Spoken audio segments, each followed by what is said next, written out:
Welcome back to another episode of Wrestling Around, and this week we're doing our first ever Starrcade to end the year. But before we get into that, joining me is the world famous Terry Pizza. Terry Pizza, how we doing? Yeah, I'm alright. Full after this little pizza that I've just had. Well, it's like a foot wide. It's massive. Not a foot wide, it was just a normal It could 12 it's like two slices. It's ridiculous. I did almost 12 fold it inches over. is a foot. 12 inches is a foot. Come on, Peters. Is it? Yeah. I'm thinking of 14 pound in a stone. Oh, for God's sake. Yeah, I did try and fold it over like a little calzone as well. That's how I do it. That's how you eat pizza, because then you always get a good bite. Get the slice, fold it in half, Home Simpson, something like that. Or if you quarter it, then you make you make it easier to handle, less messy. Right, Ross eats like a pizza in like 10 seconds. In it. Yeah, it is. It's true. I'm pretty He eats a pizza quicker than I piss. Yeah. That's a contest I never want to find out the answer. Terry Peters, the people are knowing. How's the car? Oh, do you know what, actually? You know when you put the button up, it used to go to automatically, and now I've got to hold it up for the window to go all the way up. So I think they put the wrong thing in. You started a GoFundMe yet to sort this out. I can't be bothered, whatever. It's been a hard year for everyone, but that is the worst thing I've heard this year. Imagine that. Imagine having to keep your finger on the window. Well, it's a good feature of the car, isn't it? It's not my fault. Outrageous. Lou, how are you? Maybe I need another garage. Yeah, I'm pretty good, Ross. Do you know why? Aye. I've been spy. For God's sake. He's having a mince pie. Oh, do you know what? I've got some mince pies downstairs as well. He's having... Oh, that's outrageous. Look, he's so chuffed with himself. It is Christmas time after all. I feel as though there's a reference in there that I'm not picking up on. If you want to know the story, Peters, it's a thing me and Lou do, and I have no idea where it's come from. Yeah. Right. But there is a reference, but we don't know what it is. Right, here's a weird one for you. We've got some mince pies downstairs that have got icing on top of them. That's strange.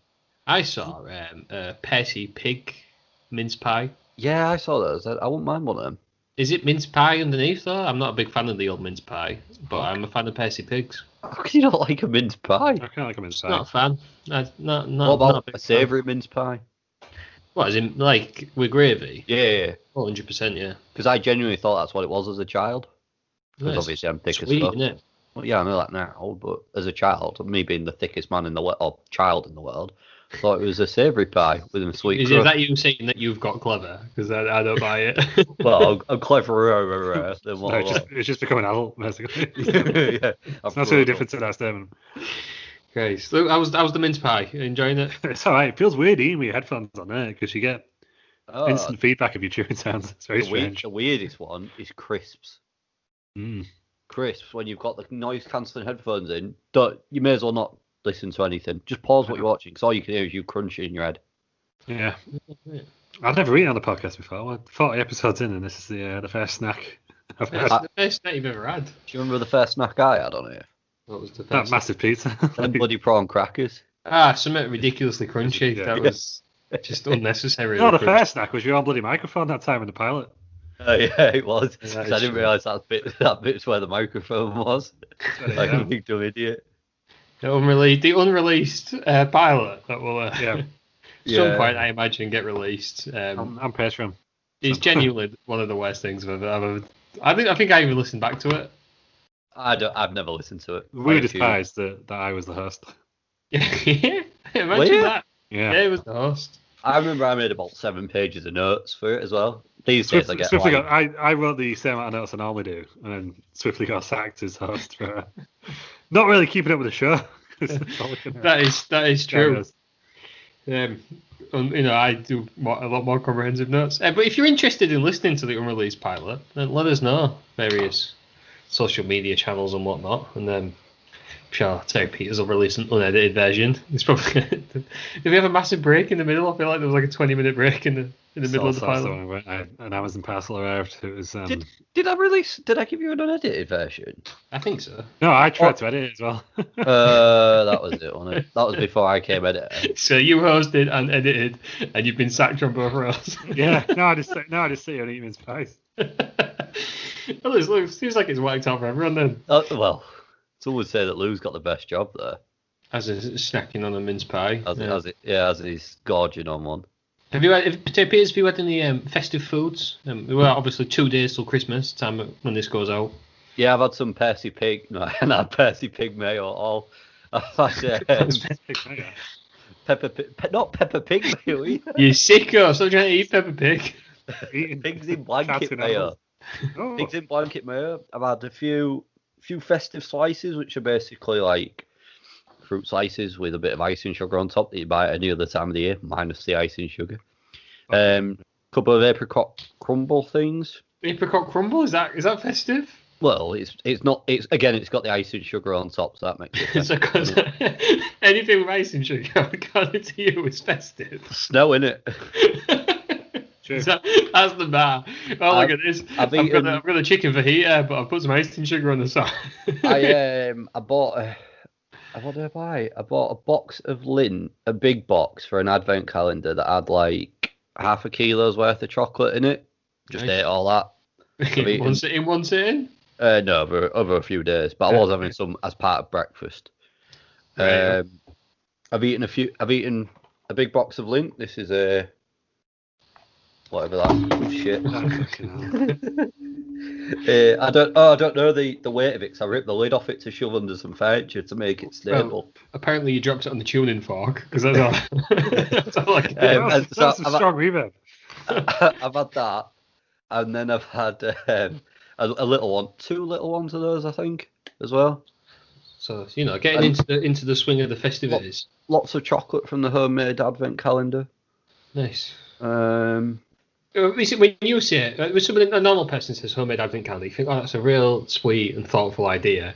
When you say homemade advent calendar, Terry Peters, I immediately think you've just like wrote a message inside each one. No, I didn't make one. It was made for me. Right, it's made out of a cardboard box, and I'll send you a picture after this. So it was really sweet and thoughtful because he didn't make it. But and it's got. Did you get a? I assume it's your partner who made you the advent calendar. Did you get them anything in return? Yeah, I bought them a box of Lindt. It's a big size that I smashed in. She still got all of theirs. Right. Well, most of hers anyway.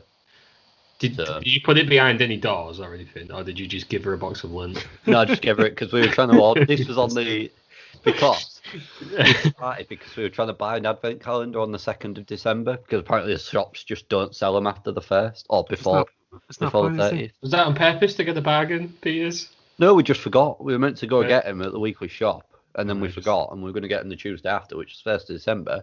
Went to the supermarket. Oh, you got an advent calendar? No, we sold out. Who the fuck sells out of an advent calendar on the 1st of December? There's nothing else to do, is there? Yeah, some Christmas cheer. Everyone's getting them out there. Well, I know, but sell more. I'm sorry, Peters, I don't know if you understand this, but me and Lou are in charge of how the advent calendars are stocked. Did you try? I can imagine Peters trying to go to like calendar club in like August or something, and like being disgusted. No. Hey, genuinely, right? I spent my entire dinner half an hour looking on Google for different advent calendars, and the closest I got was a 20 quid Lindt one on Amazon that would have been 10 quid in the shop. Yeah, Amazon was very expensive for advent calendars this year. Yeah, I believe that's happened to a lot of things on Amazon.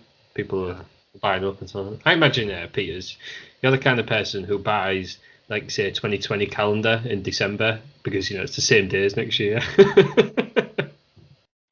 like 10p. Am I wrong? You stare at me because this is true. This is happening. I've never done that, to be fair. I've never done that. This whole city calendar is hanging up in the background. I don't buy calendars. I don't need calendars. You got on your phone, you don't need them. Well, I don't even use that. I just use. And most calendars now, you can't write anything on them anyway. Well, exactly. Just a picture in it with a little grid in the corner. Yeah. I don't use calendars. Yeah, if it's worth memorising, I'll memorise it. Which tends to be I don't memorise it because I'm very forgetful. I'm sure that's going to come up. Well, remember that time you didn't get the steaks out? You could have wrote that on your calendar. Exactly. Got the steaks out. Steaks on the calendar. I have a big and just on a side note, ordered a diary too late for work, didn't I? So I can't get one now. But you don't use them. I do at work. I do for work. Right. You I have a diary at work. Check it out, look.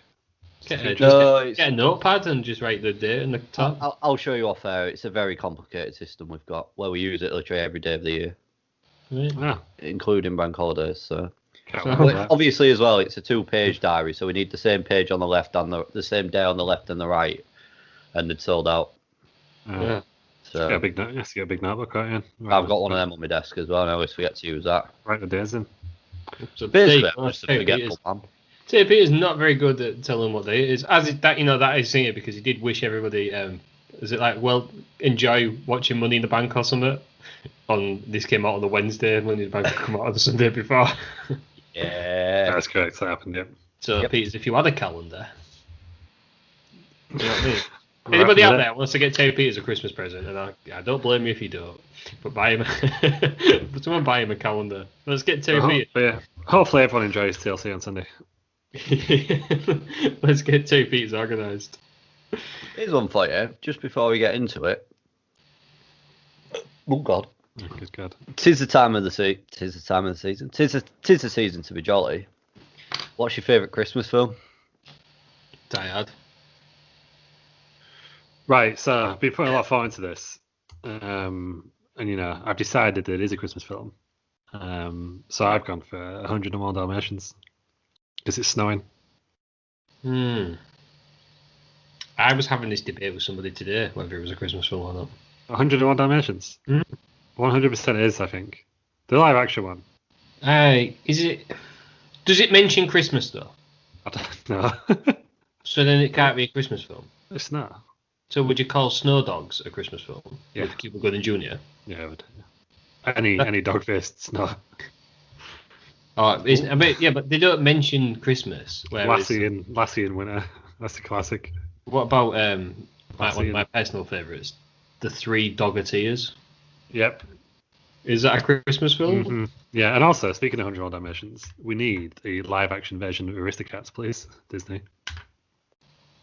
But is that Oh, The Three Doggeteers is a Christmas film because as I've just looked at the As is the poster, Three Ninjas.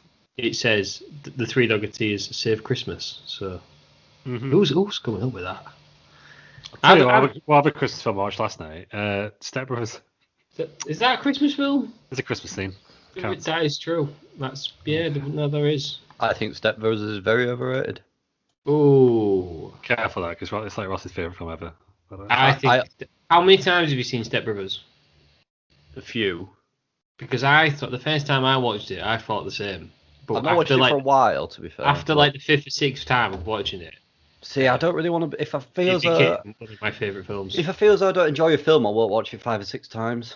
Well, I thought it was alright, and then I watched it again, and then I thought, this is actually better than I remember. Then I watched it again. Every time I watch it, it gets funnier. I He also showed it to me, and he just cried with laughter at the bit where he sings at the end. That is one of the best scenes of all It time. was my first viewing, so I was like, "This is alright." And then there's just Ross like streaming tears, and he was out of the room. Christmas film wise, I also think Elf is very overrated. Careful. Now. I do like it. I just don't think it's as good as people make out. It's not as And good as it's- Santa Claus, correct? And Santa Claus is great, and it's no Jingle All the Way, which it happens to be my favorite Christmas film. Jingle All the Way. That's Good. out there, isn't it? Not many people mention Jingle All the Way. It's double time. There you go. Yeah, there we go. Sorry guys, people who've tuned in for wrestling around and you've accidentally got festive Chris- around. Christmas films around.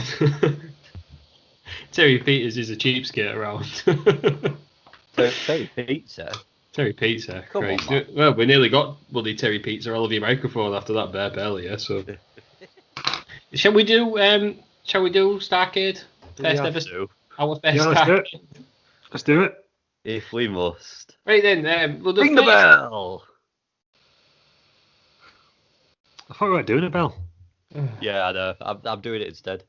Is that it? Is that the bell? Is that Yeah. the new thing? Ding ding ding. Well, no, it's because we've got like 2 hours to edit. Once we finish this, haven't we? So- Yeah. Whenever we have less time to edit, we always go longer. And the bell always gets cut. And not Terry Peters is in it, Lou. I was going to say that means I'm off then, doesn't it? Hey, Oh God. is Fantastic. it your week? Right, let's just do it then. This is WCW Starrcade 1997. So it happened on the December 28th at the MCI Centre, Washington DC. 17,500 people there. Lou, what were them 17,500 people eating? You can see me on my phone. I was trying to figure it out, but I'm not quite there yet. But what I will say is, it's the this was the first ever wrestling show there, and it was also where the AEW Dynamite debuted. I can't find the bloody website. WCW then. Hey. I mean, there's a lot of lying going on in this. Tony Schiavone claims that there's 24,000 there on more than one occasion. It's just not true. There's not, is there? But this was the highest grossing WCW pay-per-view in history. But it was also the turning point. This is the end of their run on top. This is the beginning of the end. Yeah. I disagree. This is the cliff, and they've just gone over the edge. No, it peaked here. Just rewinding like a second, the Wikipedia attendance is 17,500. Mm. So they've got a Starbucks. All I can draw from that is the attendance generator there is very much broken, kind of like Hull Cities. Yeah, unless they're counting all the staff. I don't know if it's like WrestleMania 32. No, I thought there's 112,000 now. Everything else, haven't it? But yeah, 24,000 sounds better than 17,000, doesn't it? So yeah, it does. Well, yeah, it does. Yeah, it's a big show. Big layers, like and he was on it. He was on it later on as well, wasn't he? But yeah, no, nice arena. First ever wrestling show there. Yeah, well. Brand new. Had several WWE pay-per-views in. Do you think it was the first ever Dynamite? Yeah. Obviously, WCW was hot at the time. They'll be saying this is at their peak. Is it not? You don't find it a bit weird that they've done one of their biggest shows in the north? I don't think they should have done it down south. Well, nah. If you're big, you move out of your comfort zone, don't you? You know what I mean? Like, WWE don't always go to, like, New York every year for WrestleMania, do they? They do all the place. The nation's capital. And to be honest, like, brand new arena in the nation's capital, you got to take a chance, haven't you? If you're going to be the first wrestling show there, you got to take that chance. And the every Starrcade from this point onwards was there as well. What was it? They never moved anywhere else to WCW, yeah. There's only 3 more after this. Until WWE brought it back as a house show. Oh, that's... Oh, yeah, I did notice that on the network, actually, when I was looking for it. Yeah, there's I think Dolph Ziggler got spine busted by Ian Anderson. Yeah, there's always a cage match because his first one had a cage match. Yeah. And it's always in the WCW territory. Yeah, well, that's what I mean. I thought they could have... it was the 15th one. I was going to say WrestleMania was up there, the first few on it, but this has been going on for 15 years. Just because of Sting and Hogan, and just thought maybe it would have made a bit more sense to have it down south. Yeah, I guess, like, no, Washington DC is like halfway there, isn't it? You're on the verge of the south. The thing is that they're making history as well, they're being the first people in the, whatever it's called, the Verizon? MCI. Sorry, I think it's called, I think that's what it's called now, but I think that's quite history making as well, isn't it? Which is probably what they're like. That's what we all knew it straight away. Like, boy, I've just had a look at the star ratings and forgot how bad they were. When did you forget how bad this review was? Should we start on a high point then? I guess as high as it maybe gets. Eddie Guerrero against Dean Malenko for the Cruiserweight title. Eddie Guerrero is the champion. Dean Malenko doesn't get an entrance. It's a good start there. Mm-hmm. Yeah. And then the commentary team do not say anything about this match whatsoever. Oh, the commentary team. Like, I love the Big Dusty Rhodes. The Bella Wella. Oh my god. This commentary started off badly and went downhill from there, to be honest. What about Mike Tenay's? Mike Tenay is just annoying, isn't he? The Professor Iron Mike Tenay. We get it, like, Shivani's holding this shit together. Just right as well. Missing the brain. Yeah. I was missing the brain. Yeah. What's the brain? That's my favourite bit about WCW is the brain. Was this in the brief part where he left? I'm just about to have a look. He did mention him. Shivani mentioned him and saying about him picking sides. He just picks who he thinks is going to win. It does. It's the weasel, so it does. Yeah. But he must have. I think shortly before this, they had Larry Zbyszko was on commentary. Just to it's not the last time we heard that name tonight. Just to interrupt. Zbyszko. Oh, no, that's what I mean. Mean Gene's Wikipedia profile goes Bash at the Beach 96 and skips to January 2000, so I can't even look at where he was. Mean Gene was there? We're not looking at Mean Not Gene. Mean Gene, sorry, Bobby the Brain. Right. I think Yeah, something else funny. But yeah, there was a brief period where his contract lapsed and he didn't sign a new one, and he did. Might Well, look release it. them. We might have been lucky if it was this because it was the biggest show ever. But the same happened to Lawler, didn't it? The WrestleMania X7. I always forget that you won there. Yeah, that is true. But yeah, this match then, Eddie Guerrero versus Dean Malenko. What did we make of it? Do we think Guerrero should have been kicked out for using the ring steps? I think there was a guy like Heath Slater in the crowd. Yeah, I noticed Heath Slater as well. It's like early Heath Slater. Yeah, it was. It was 3MB Slater, wasn't it? Yeah, Slater. well, that was my big takeaway from the match. That's something else. Yeah, okay. I was going to say, it's interesting you mentioned the crowd because I forgot to read this because my notes were all over the place. I like this pay-per-view. Yeah, pretty much. I like wrestling around. All the WCW wrestlers are in the crowd, and they go throughout them out the show, and it's hilarious. Is it Mortis, who's just in like street clothes, but he's got this like real grotesque mask on? Yeah, I decided that like anyone who's not a luchador looks ridiculous in the mask. The exception being Kane. Yeah, but if Kane was like corporate Kane with the mask on, he would look ridiculous. Yeah, did you see him on BBC Breakfast that time? Yeah, with Becky, he was like wearing a grey fleece as well. Yeah, he's just wearing his like normal clothes, like he's going like picking his kids up from school or something. And then his Kane mask. Yeah, it's great. It's great. Yeah, but there's a lot of big stars. There's Harlem Heat were in the crowd. Rey Mysterio's in the crowd. Well, they were that big at the time. It's 96. A lot of good wrestlers from WCW not on the card, which is weird compared to who was on it. Especially to say this is like the biggest show of the year as well. Yeah, there was a lot of the.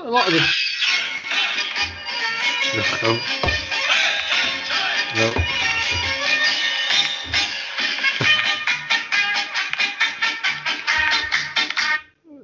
No one's asked for it, but he's given us it. Russian music for having some vodka. You're having some vodka? What are you having? Yeah, free my takeaway. So. What takeaway did you order? Red Berry Ciroc. Sorry, came through. No, it didn't come through my takeaway. It came.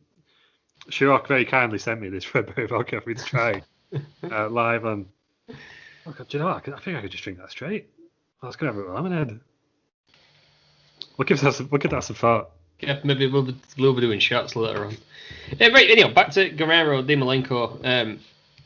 It's not that they are two very good wrestlers, obviously, but it is not that good of a match. It's all right, isn't it? It goes 14 minutes. Guerrero basically works the knee all the way through before he hits a missile drop kick to the bad knee, and then a frog splash on the knee. That was weird, wasn't it? I like that. Did he mean to?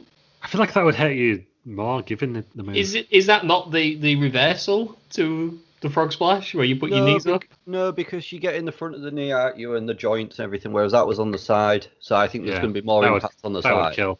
I think he missed. No, I enjoyed it. I liked it. Did it on the knee. Is this your favourite match then, Peters? Well, it's the best match of the night, isn't it? Disappointingly. And this match is all right. They've had better matches. I've seen better matches. Yeah, it is what it is.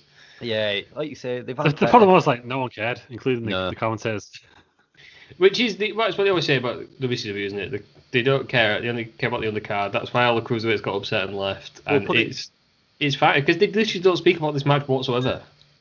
We'll put it this way as well. This is the second longest match of the night. Yeah. And it's the highest rated star of the night at 2 3/4. I will disagree with you though, Peters. I don't think it's the best match of the night. I think I know what your other one is. I think I know what your other one is. Yeah, I mean, obviously, the main event is what it is, and it's good. I was going to say Goldberg, Mongo. I was looking at Buff Bagwell and Lex Luger. Spoiler alert to what's coming up here. That's how bad this show was. We've all made the same joke about 3 different matches. Well, you guys are joking. The thing is, as well, there's only 8 matches as well, so we've nearly nominated half the card. Just an update on anybody who's wondering how Lou's taking his vodka. He had one sip of it straight. It's strong. Pulled a face. I mean, it smells delicious. And now you probably just heard him open up a can of lemonade. It smells delicious, though. How much vodka did you get? Are you going to put all of the water, or are you going to do two? No, it was 2 shots. It was 50. So Just having a double. I'll have. No, I'll have 2 drinks out of it. No, there we go. It's fine. bit strong. All I needed. It was a bit strong, yeah, but it's nice. Shirak Red Berry, partly owned by P Diddy. Ah.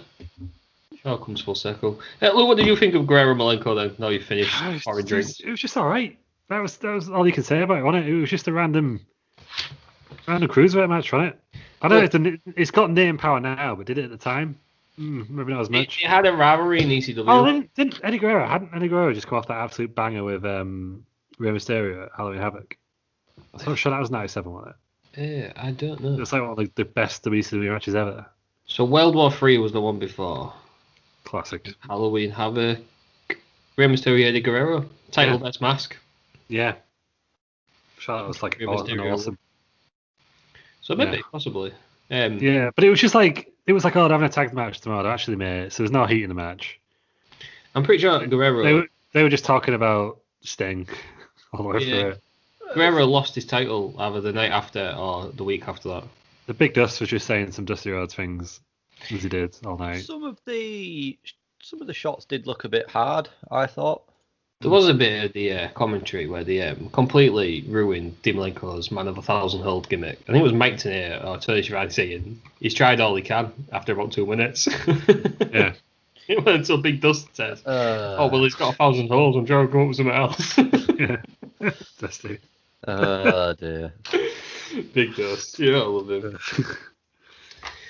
So that was the first match, just a random cruiserweight match that didn't fit with any of the rest of the card because none of them were NWO. And Guerrero will become LWO later on.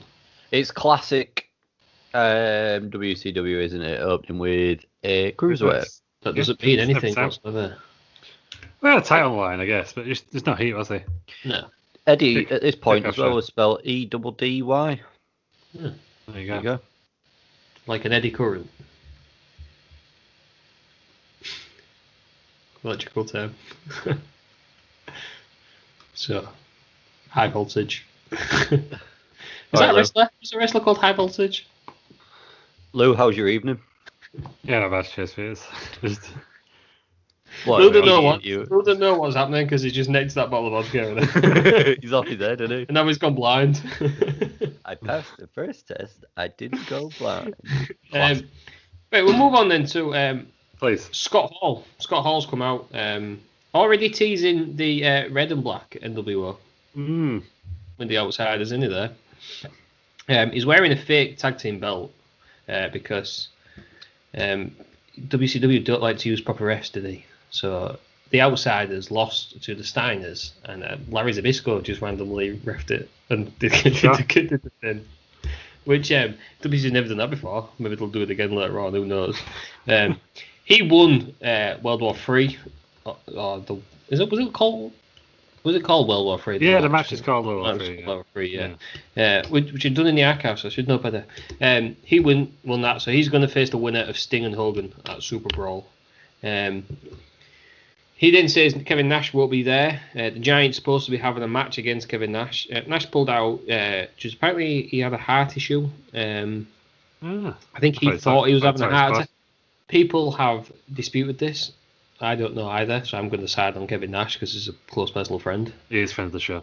People are saying he didn't want to job against the Giant, but I mean, I wouldn't risk it if I thought I was having a heart attack. Here's one for you. Joe Big Show's in Jingle All the Way. Please. Were you obsessed? I think you said this last week. Well, I'm telling you again. Yeah, I'm pretty sure you say this every time Big Show comes out. He's a multi-talented actor, as we'll see by the Big Show show, which got wrongly cancelled by Netflix. There's Christmas specials out there. Yeah, I haven't watched it yet. We want more than that. Yeah. But the only way it'd be alright is if the Big Show show got cancelled and the Mark Henry show started. So they did like a BBC where they just got rid of the Big Show and Mark Henry joins that family instead. What about Terry Peters' show? No one needs to see that. 2 hours a week is more than enough of you, Terry Peters. So the Giant comes out. Oh yeah, You know, he was in a Christmas film. Yeah, Jingle All the Way, I think. Yeah, he's Yeah. in Waterboy as well. So do we know that? I'm sure he's coming out of a travel show. I'd love to see that. I'm sure it was. I'm sure at one point it was like, oh, they were going to do it, but I'm sure I read something the other day that they're actually going to do it. But I've broken news on this podcast before that's turned out not to be true, like Melina coming back to WWE. So Yeah, that is true. don't listen to me, basically. I'm lying. So you are Lou literally Meltzer. that day she denounced that, didn't she? Yeah, just after we finished recording, it was already on it. So.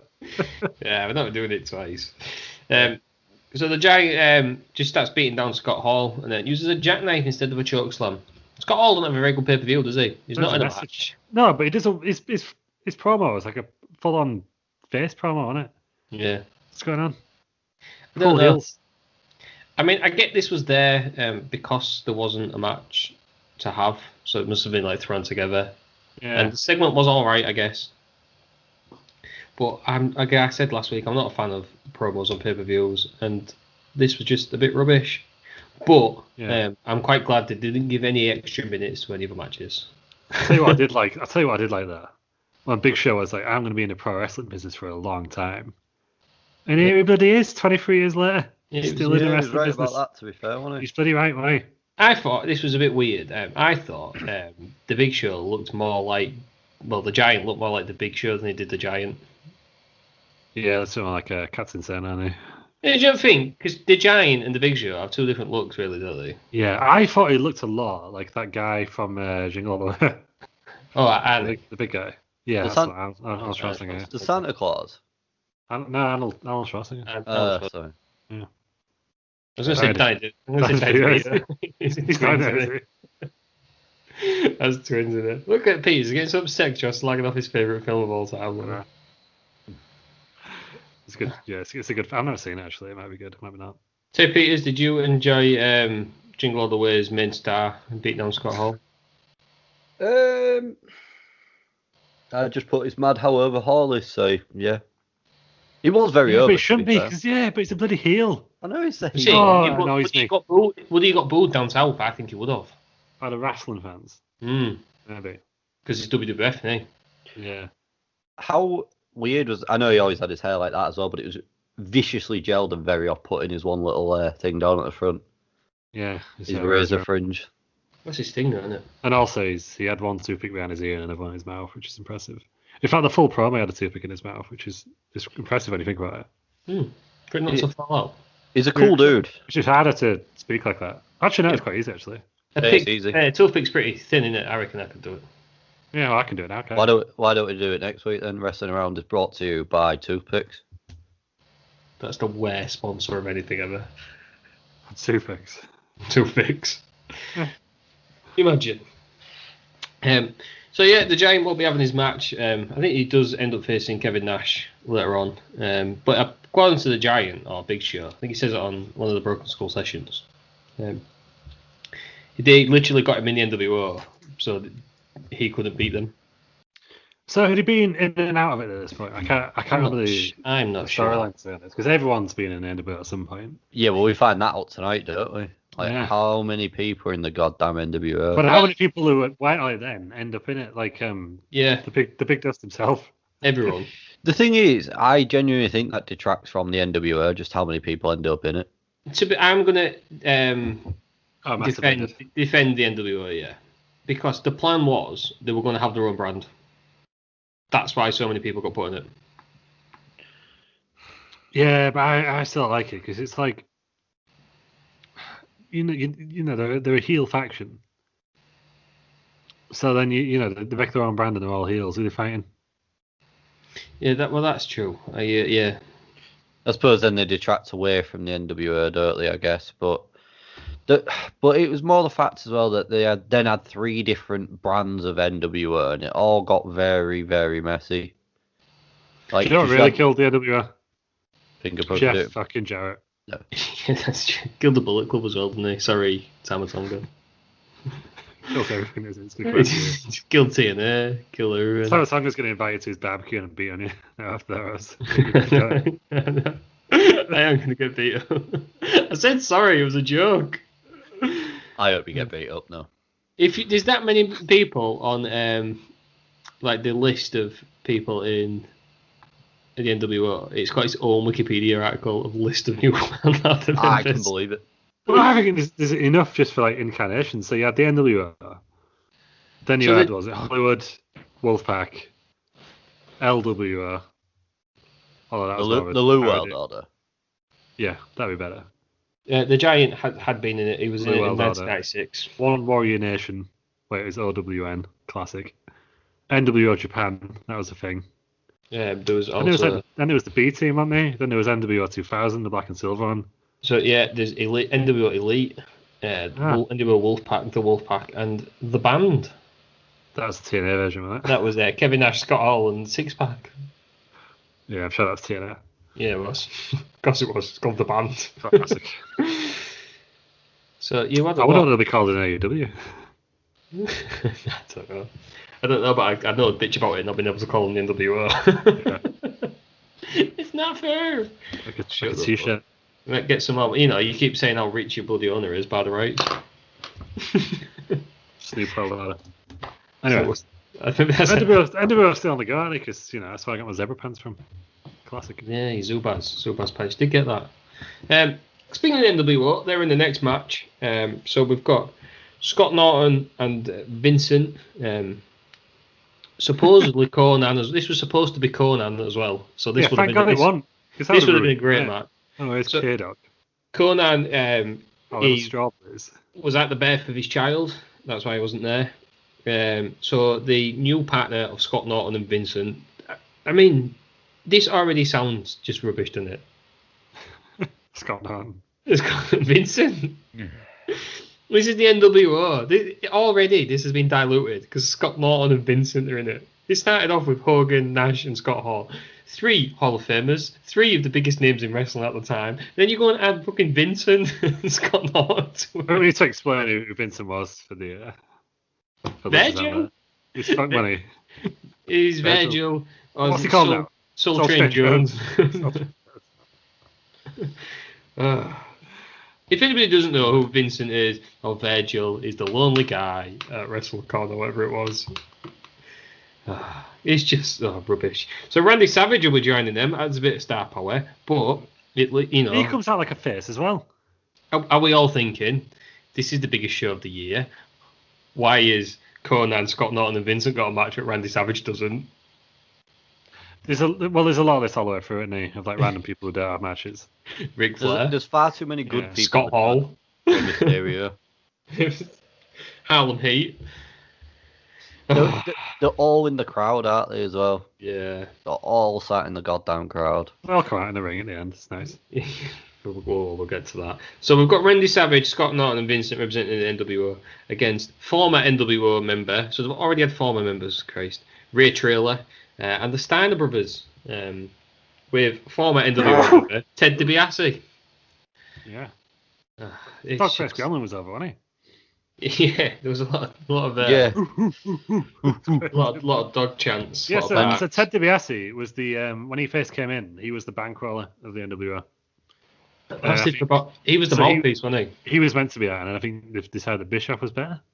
Yeah, I think Bischoff decided Bischoff was better. Yeah, he did. Like, Ted Sniper put himself a commentary for the first Nitro. Yeah. Other Bischoff things. Yeah, everyone has a go at Vince McMahon. But I guess maybe everyone does it, don't they? Tony Khan's doing it now in AEW. Yeah.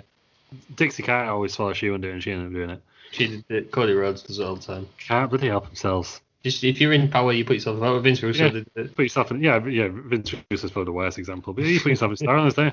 I wonder who's been world champion more, Vince Russo or Vince McMahon. They're tied at one each. Oh well. Which can't ECW? Yeah, Vince had 2, didn't he?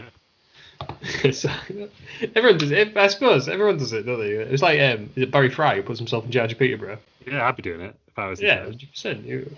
You're owning it, aren't you? What legend Barry Fry is, by the way? Who was that clown at Billericay? He put himself in charge, didn't he? Glenn Tanley. Yeah. So, yeah, can we blame? You have a lamb. Yeah, they all do it, don't they? So the Steiner brothers are the WCW Tag Team Champions. And to be fair to the Steiners, they did a really good bit in this match, where they did a Doomsday Device DDT onto Vincent, and I can only assume tried to kill him. The one where you just drop him like straight on his neck. Yeah. So basically, Vincent's on Rick Steiner's shoulders, and Scott Steiner then jumps off the top rope and just plants him with a DDT. How weird is Scott Steiner with black hair look as well? Yeah, I didn't realize it was like, it's just late '97, isn't it? He wasn't Big Papa Bump yet. No, it's weird. Yeah, he turns on Rick to join the NWO, doesn't he? Of course he does. What else would he? You gotta get with the colour scheme, so he does his hair white. He is looking exceptionally big here, isn't he? Very muscly man. Very muscular. He had a dog face gremlin is over, isn't he? Yeah. The Steiner brothers were over. Yeah. Whereas like Virgil looks like just a random guy from the gym, doesn't he? Did you know? So the position of he doesn't look intimidating, does he, Virgil? I think this is the most. The story I'm about to tell you, you may already know, but it is the most Virgil story I've ever read. So the position of he's like bodyguard, wasn't he, or in charge of something like security, head of security.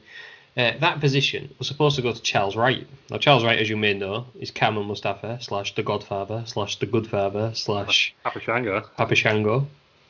But so that was all set to go, and then Virgil said, "I'll do it for half the price,"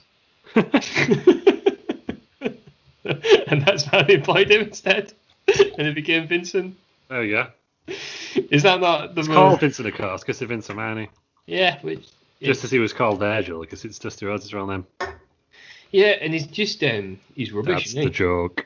Yeah, he's rubbish. Scott Norton's rubbish. Randy Savage just couldn't be arsed, I don't think, throughout this. It's 11 minutes of just rubbish until Ted DiBiase gets involved and then sort of costs his own team the win. Savage wins after an elbow drop on Scott Steiner. What are we guessing for the star rating on this? 1 star. 1.5. Half. Bloody hell. Another issue I have with this match and this pay-per-view in general. How many different themes do they want the NWO to have? Yeah. The Big Boss Man is not intimidating either, is he, on this? The Big Boss Man just has no personality whatsoever. Well, all just dressed in street clothes, aren't they? Yeah, I do like him as well, that's the problem, but he's just not intimidating at all in this. I mean, he's one of them people who the gimmick made him, didn't he? So... Yeah, he wasn't far. He was back in WWF soon, wasn't he? I think. Yeah. Well, this time next year, he definitely was. As the big boss, he's one of them who. Yeah, actually, he's a gimmick rather than it's the gimmick, not the wrestler. I think. Obviously, he's obviously talented at what he does, but the Big Boss Man gimmick was when he tried to do it on his own. It's a bit like Goldust. Tried to do it on his own. He's gonna be doing hard times. He didn't really done it. You're saying 7 won a great gimmick across. It would have been, I think it might have been alright if he hadn't been. I mean, it's terrible gimmick. He was a wrestling nonce. Yeah, granted, he shouldn't have been looking in kids' windows. Right, that goes without saying. Anybody at home? The character, for the record. Don't do that. The character, yeah. Not Dustin Rhodes. That was stupid. But I think that could have been pretty cool, though. At that time as well. Yeah. No, I just thought his problem was, but I'm sick of this crap. I watched that the other day. That came on my YouTube the other day as like a recommended video. My name is Dustin Rhodes, and I'm going to do this crap again. And then he does. Doing this crap again. This is the same guy, though, who, according to Bruce Pritchard, once said, "Shall I get breast implants?" Yeah. So, where does he draw? So he draws the line. Well, I guess anyone should draw the line at nonsense. So he's trying to timestamp down. Wait, we're going to edit. Oh, Christ. Lou, what do we think of this 6-man tag? Yeah, it was alright, wasn't it? No? Was it alright? It was basic, right? There was the old Spike DDT was the best part, obviously. Even though I'm not sure it was meant to happen like that. But yeah, for the rest of it was like Scott Norton, who Vincent looked like a guy from the gym. Just turned up his NWO t-shirt because I kind of martial arts. Yeah. I'll do it for half the price. Yeah. Why was Vincent booked on the show and not Savage if they're both in the NWO? Yeah, WCW always did this, though, didn't he? I don't know if it was because they only had certain appearances in the contracts, but you often had big stars missing pay-per-views. Well, Scott Hall, right? So I remember Savage. Savage wasn't going to be there at all, and they called an audible and said Savage needs to get here to be in this match. But Yeah. Scott Hall was booked to be on the show. Yeah. The show that counts as an appearance. Yeah, it does. Yeah. So why is he not? Why is he not in the match and not? I don't know. Who else was in the NWO at this time? Buff Bagwell. He was in the match. So there must have been more. There's loads of them, weren't there? Scotty Riggs. Was Scotty Riggs in that? That's Scotty Riggs not in the flock at this point. Oh, was he? Could do out the flock, but we'll get to that. Yeah, we'll soon get to that as well, won't we? Did you enjoy this 6-man tag match? I know you loved classic matches such as like the Head Shrinkers against Koko Beware and Owen Hart. It was one of your favourite tag matches of all time. Does this stack up? No, it's crap, wasn't it? It was terrible. It was absolute dog shite. It was like Rick Steiner, the big dog-faced gremlin, that took a shite in the ring. That would have been more entertaining. Just him? In fairness, I think like it genuinely would be like, when you think of all the classic wrestling moments. We'd definitely be talking about it 20 years later. Exactly. That's how he took a shite in the ring. I need Michael Cole and commentary for it, doesn't it? Dark poop. The big poo. The big poo. It needs Booker T to just be sitting there going, what? Tell me he did not just should have never. Great. 2-time Hall of Famer Booker T. Who should have been on the card? No, because he used to do shoot promos all the time in WCW, and they always had the WCW logo in the middle. So if an NWO guy came out, I went, I'll tell you what I think of this piece of shit company, and then just like drops his trousers and just shits on the rat. Yeah, You would noticeable, wouldn't pay it? attention, wouldn't you? Yeah, I thought you said Otis one then. I thought you said Otis Maybe. one, Maybe if someone was going to do it now. Oh yeah, and just like Yeah. Otis does a shit gimmick. Like, And then Otis does that. And then Natalia's fighting gimmick that time. That was classic. Wasn't it? Oh yeah, that was weird. I missed that, I think. I remember. It was I've just forgotten all about that. Natalia used to be a random promo, so she just fired. As bad as That was that. a Who's gimmick. that here? That's Vince all over that, isn't it? She's gonna fart. She's gonna pump. Yeah, and everyone just stood there like looking disgusted and awkward because she just fired. Right. That's a gimmick. Horrendous. Cool. Should we move? We'll move on from that. We'll go to Mean Gene. He's pushing the hotline, and then he interviews JJ Dillon, who announces that Nick Patrick will be the ref in the main event. Nick Patrick, of course, was formerly of the NWO. He was. Also, right. He's just a bad ref anyhow. Shenanigans. He is a bad ref, as he proves at the end. He basically kills a company with one mistake. But they've got Bret Hart. He's already. But they said they had a thingy, didn't they? They had a draw. That makes sense.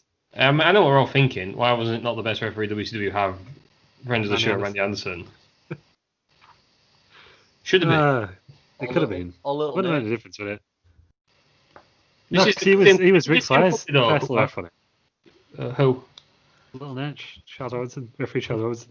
He's on this show though. He refs another match. Yeah. Do you remember in Dallas when we saw that girl who literally had a referee Charles Robinson shirt on that said referee Charles Robinson on it? That's just as usual I've seen. Got it. Well, he screwed Natalia, didn't he?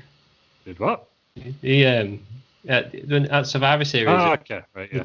Was it Survivor Series? That might not have been. No, it was shit pay-per-view on it. It was Natalia versus Charlotte, so of course they did the screwjob finish, and then they just like literally someone said, "Why'd you do it?" And he went, I just love Nature Boy," and he didn't get sacked. Imagine. He's done it before. He did it to Undertaker as well, didn't he? Imagine if that was a Premier League referee though. I was going to say Mike Dean, but he probably would do it. They're all annoying though, aren't they? I don't know. Ryan Reddit. He classic 2000s ref. Yeah. Imagine if it just like one day he went, oh well, I'm a big Man United fan, so they've got 15 goals now, they're winning. Yeah. He'd never ref again. Charles Robinson. He's done it twice. In a title match, no less. Yeah, Teddy Long paid him off to do it against CM Punk, didn't he? Teddy Long, player. So what did he pay him or did he? No, he screwed out the Undertaker. They screwed the Undertaker, didn't he? It was the whole shebang. It was you know what that leads to, don't you? One-on-one with the Undertaker. You know it. Yeah, but for some reason Teddy Long was heel at this time, but he wasn't heel. I can't remember now. But anyway, it happened. Right, that happened then. So Nick Patrick, he's going to be the referee. Yeah, but still, I would have Bret Hart referee, right? Calls it down the middle, Sting wins, and then you've got Hogan's next feud set up already. Yeah. Bret Hart. Yeah, that is true.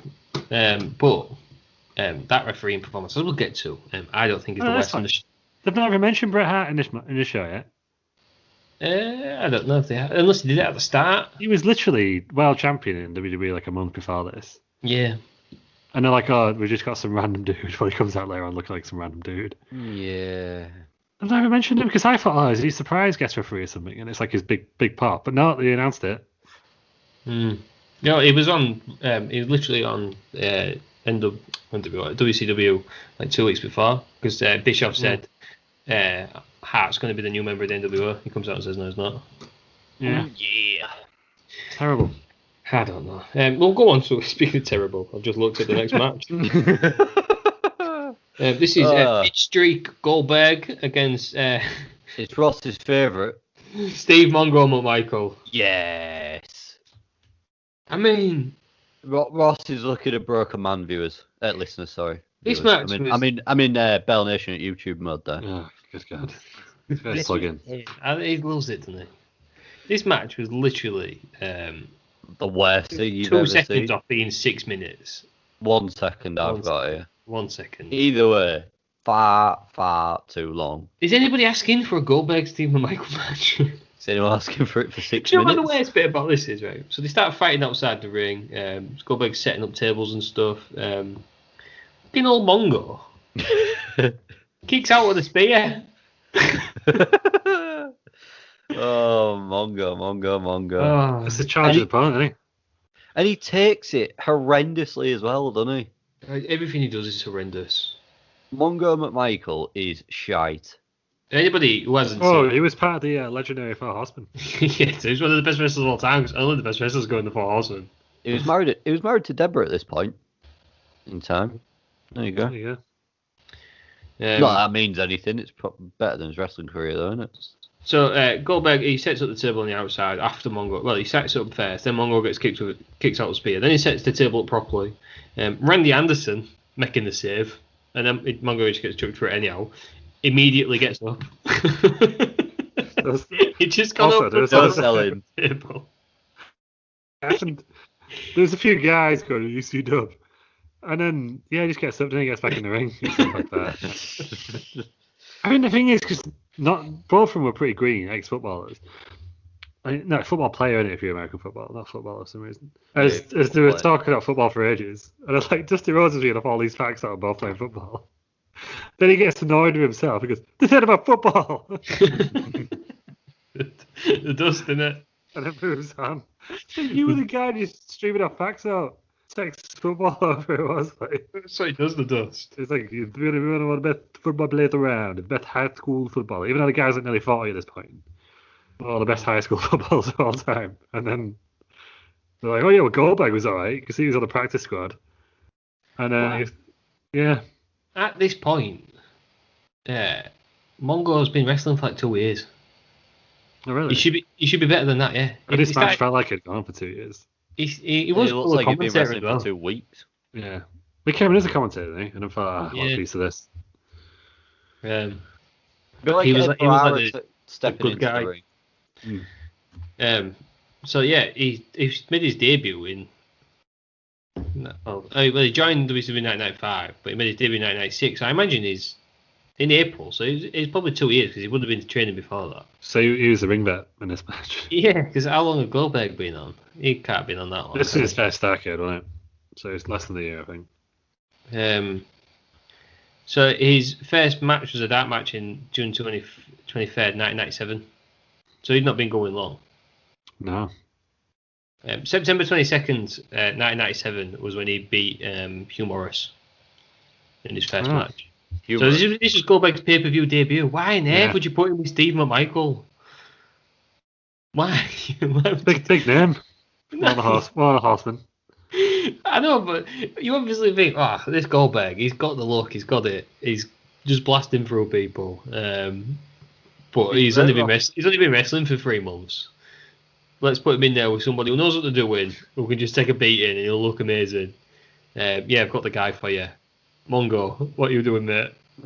Well, he tried it on Nitro with Regal, but he's screwed off, didn't he? Yeah, he won. It's a lot of the archives. It, was he? It's just... It's the pits, isn't it? Yeah, it is. Goldberg does win after a jackhammer, which looked awful. Would you like to know what Big Dave gave it? Oh, sorry, the jackhammer was after Mongo tried a tombstone. Mm-hmm. Oh, what's it called? The Mongo driver. Mongo Spike. Mongo Spike, that's the one. Mongo Spike's quite a good name, actually. Did he give this a dud?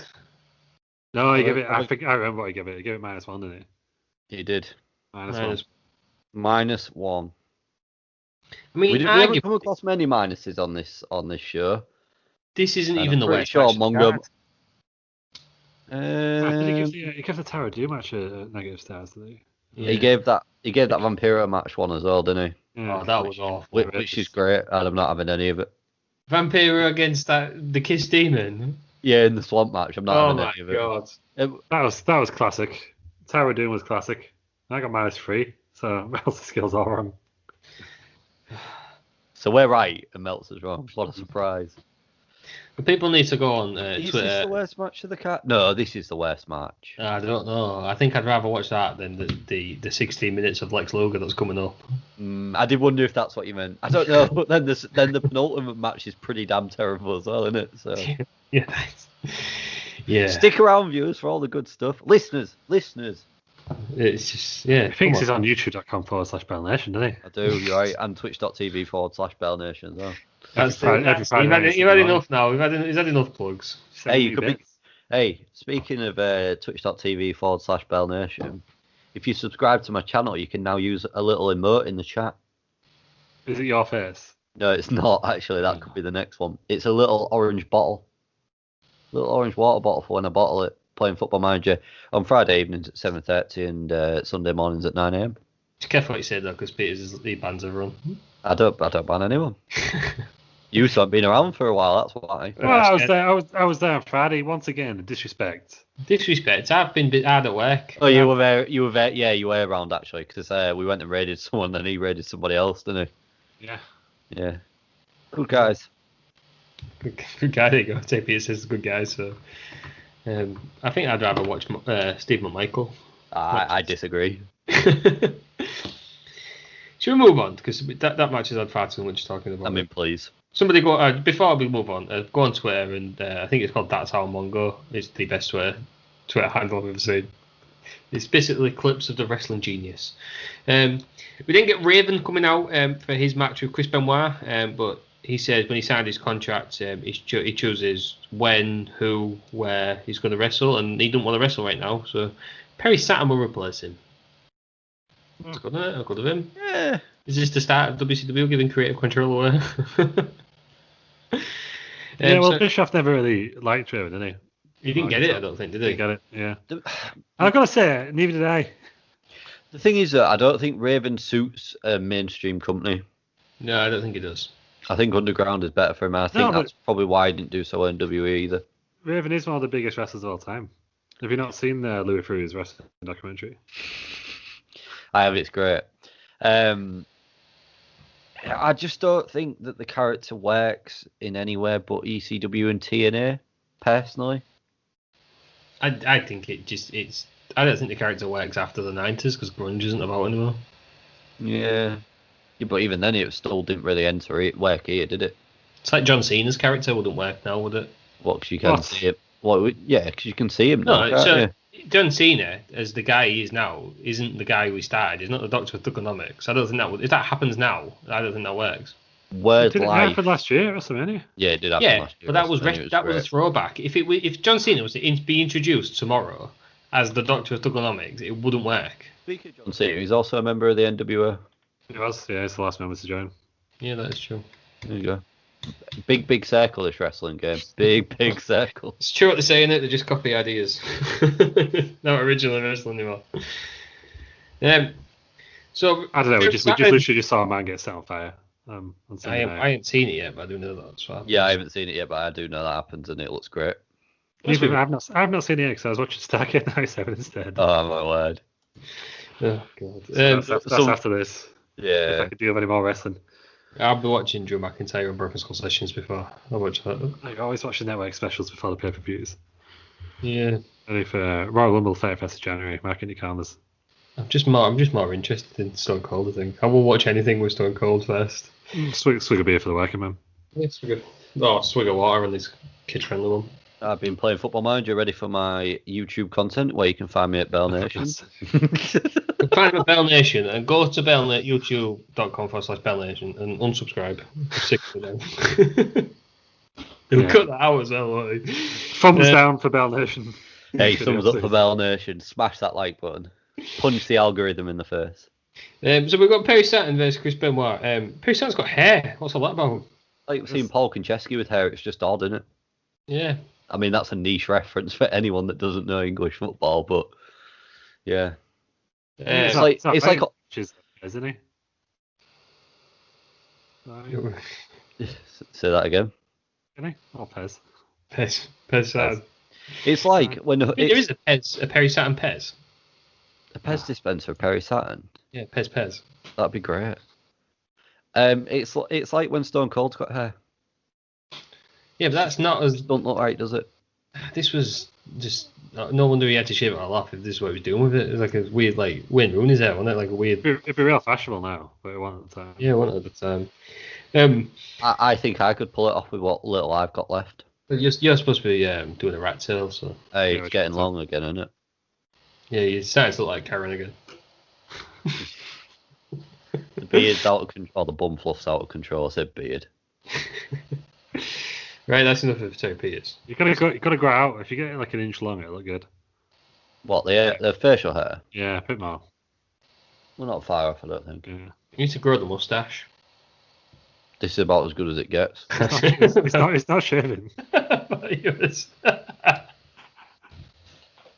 Oh, well, then I feel awful now. I thought he was shaving the old stash off. Nope. What, so I had like a chin strap? Yeah, well, people do that.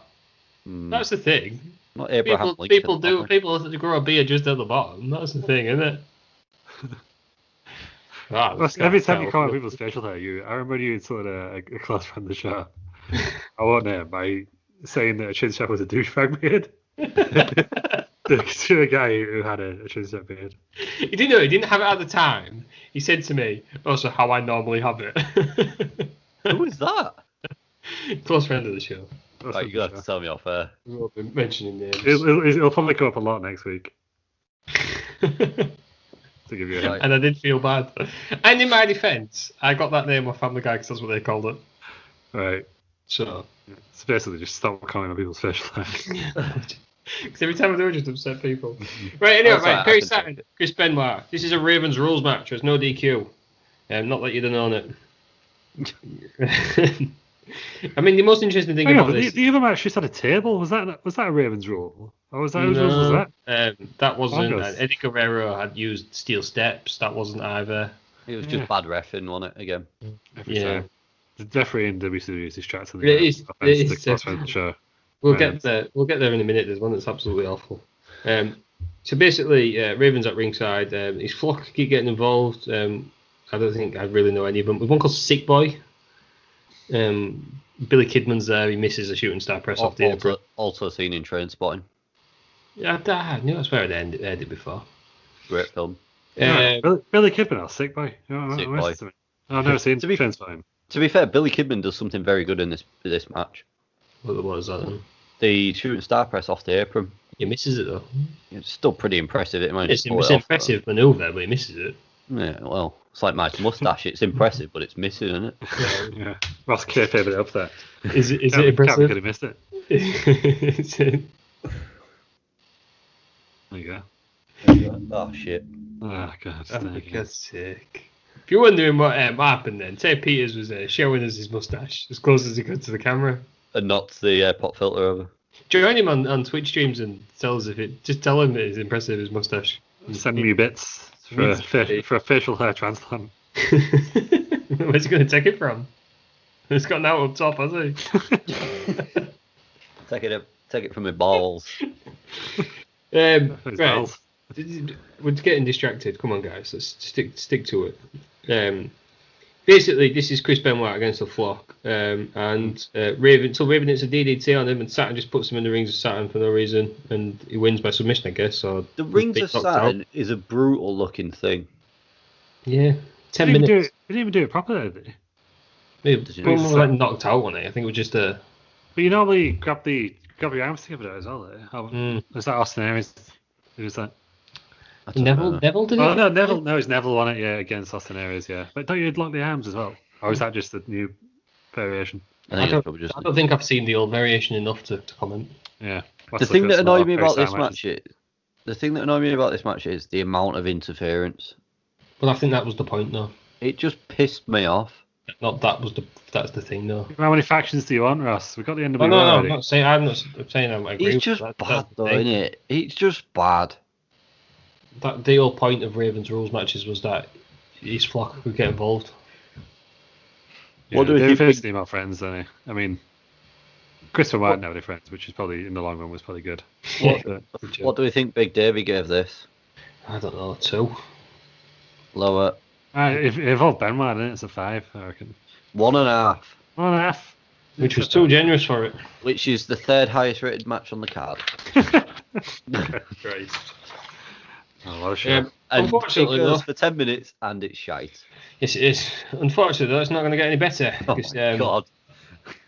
we get- this is worse than the 6-minute Michael Barge. I actually agree because at least that was over. This was so boring.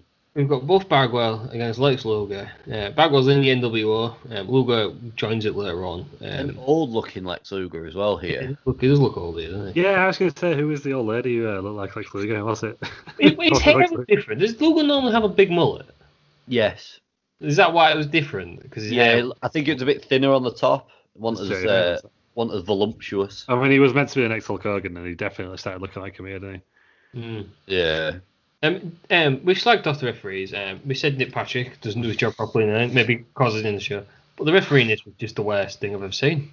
I mean, this match was the worst thing I've ever seen, so I don't know. I suppose they go in line. So this is my issue with WCW, right? So we've just seen a Ravens rules match, right? Get that? That can be no DQ. We've seen somebody get put through a table, and we've seen somebody get hit with the steps. So why is this referee stopping Buff Bagwell get Luger on the floor? Anytime these two wrestlers came next to each other, the referee was jumping in the middle of it. It's just efficient with the rules. Awful person. Who was the referee for this? It was either, I think it was Billy Silverman or Mickey J. No, or Mickey J, because that's Ol Henson, isn't it, from SmackDown? Yeah, Right. Jim Henson, isn't it? So it's Must probably have been Billy Billy Silverman, Silverman. isn't it? I mean, he sounds like a pirate to start with, doesn't he? And he'd been wrestling, been reffing for 11 years with WWF, and he went to WCW. So he should know better than. Well, maybe that's because he knew that wrestling had rules then, so he was sticking to them.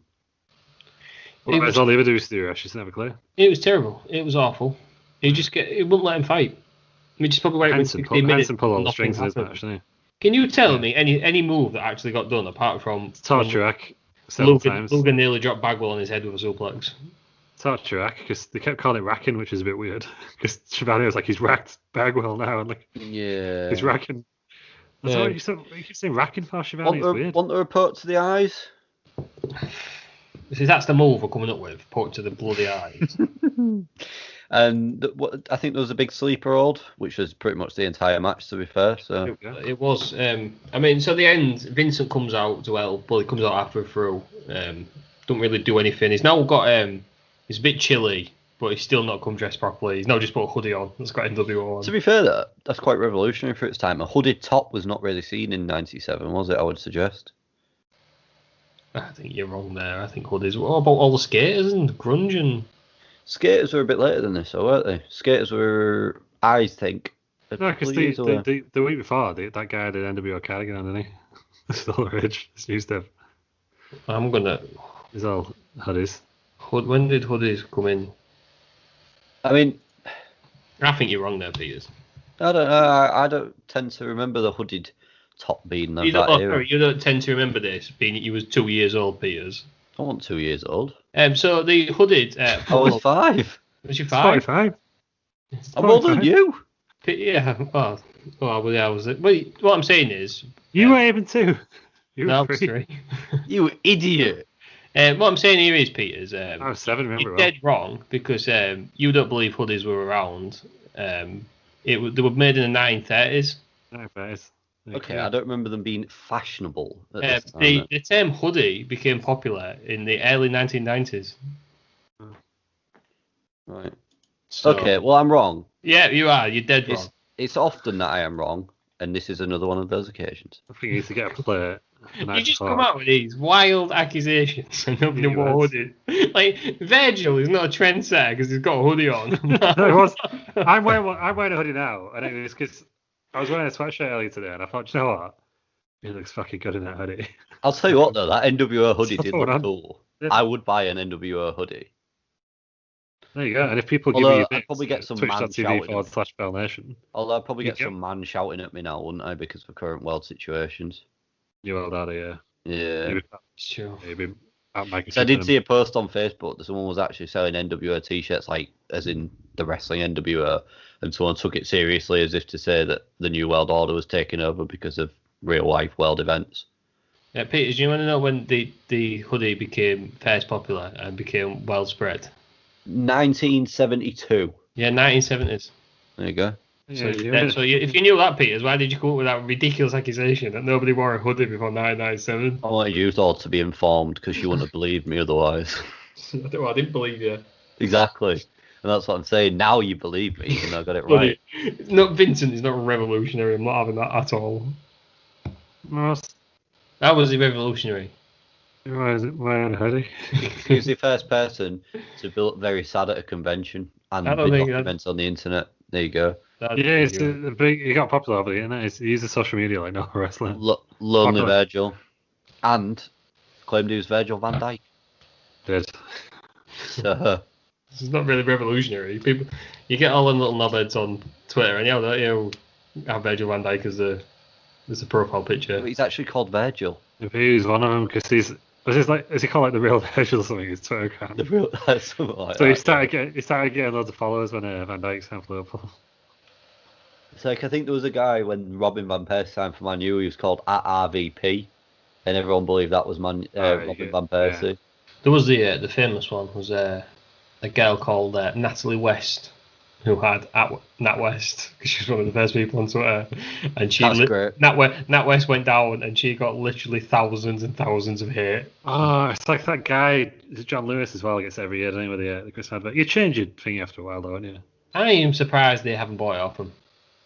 Yeah, like when like mine was called, because I was real early as well, so I used to be called Twitter support.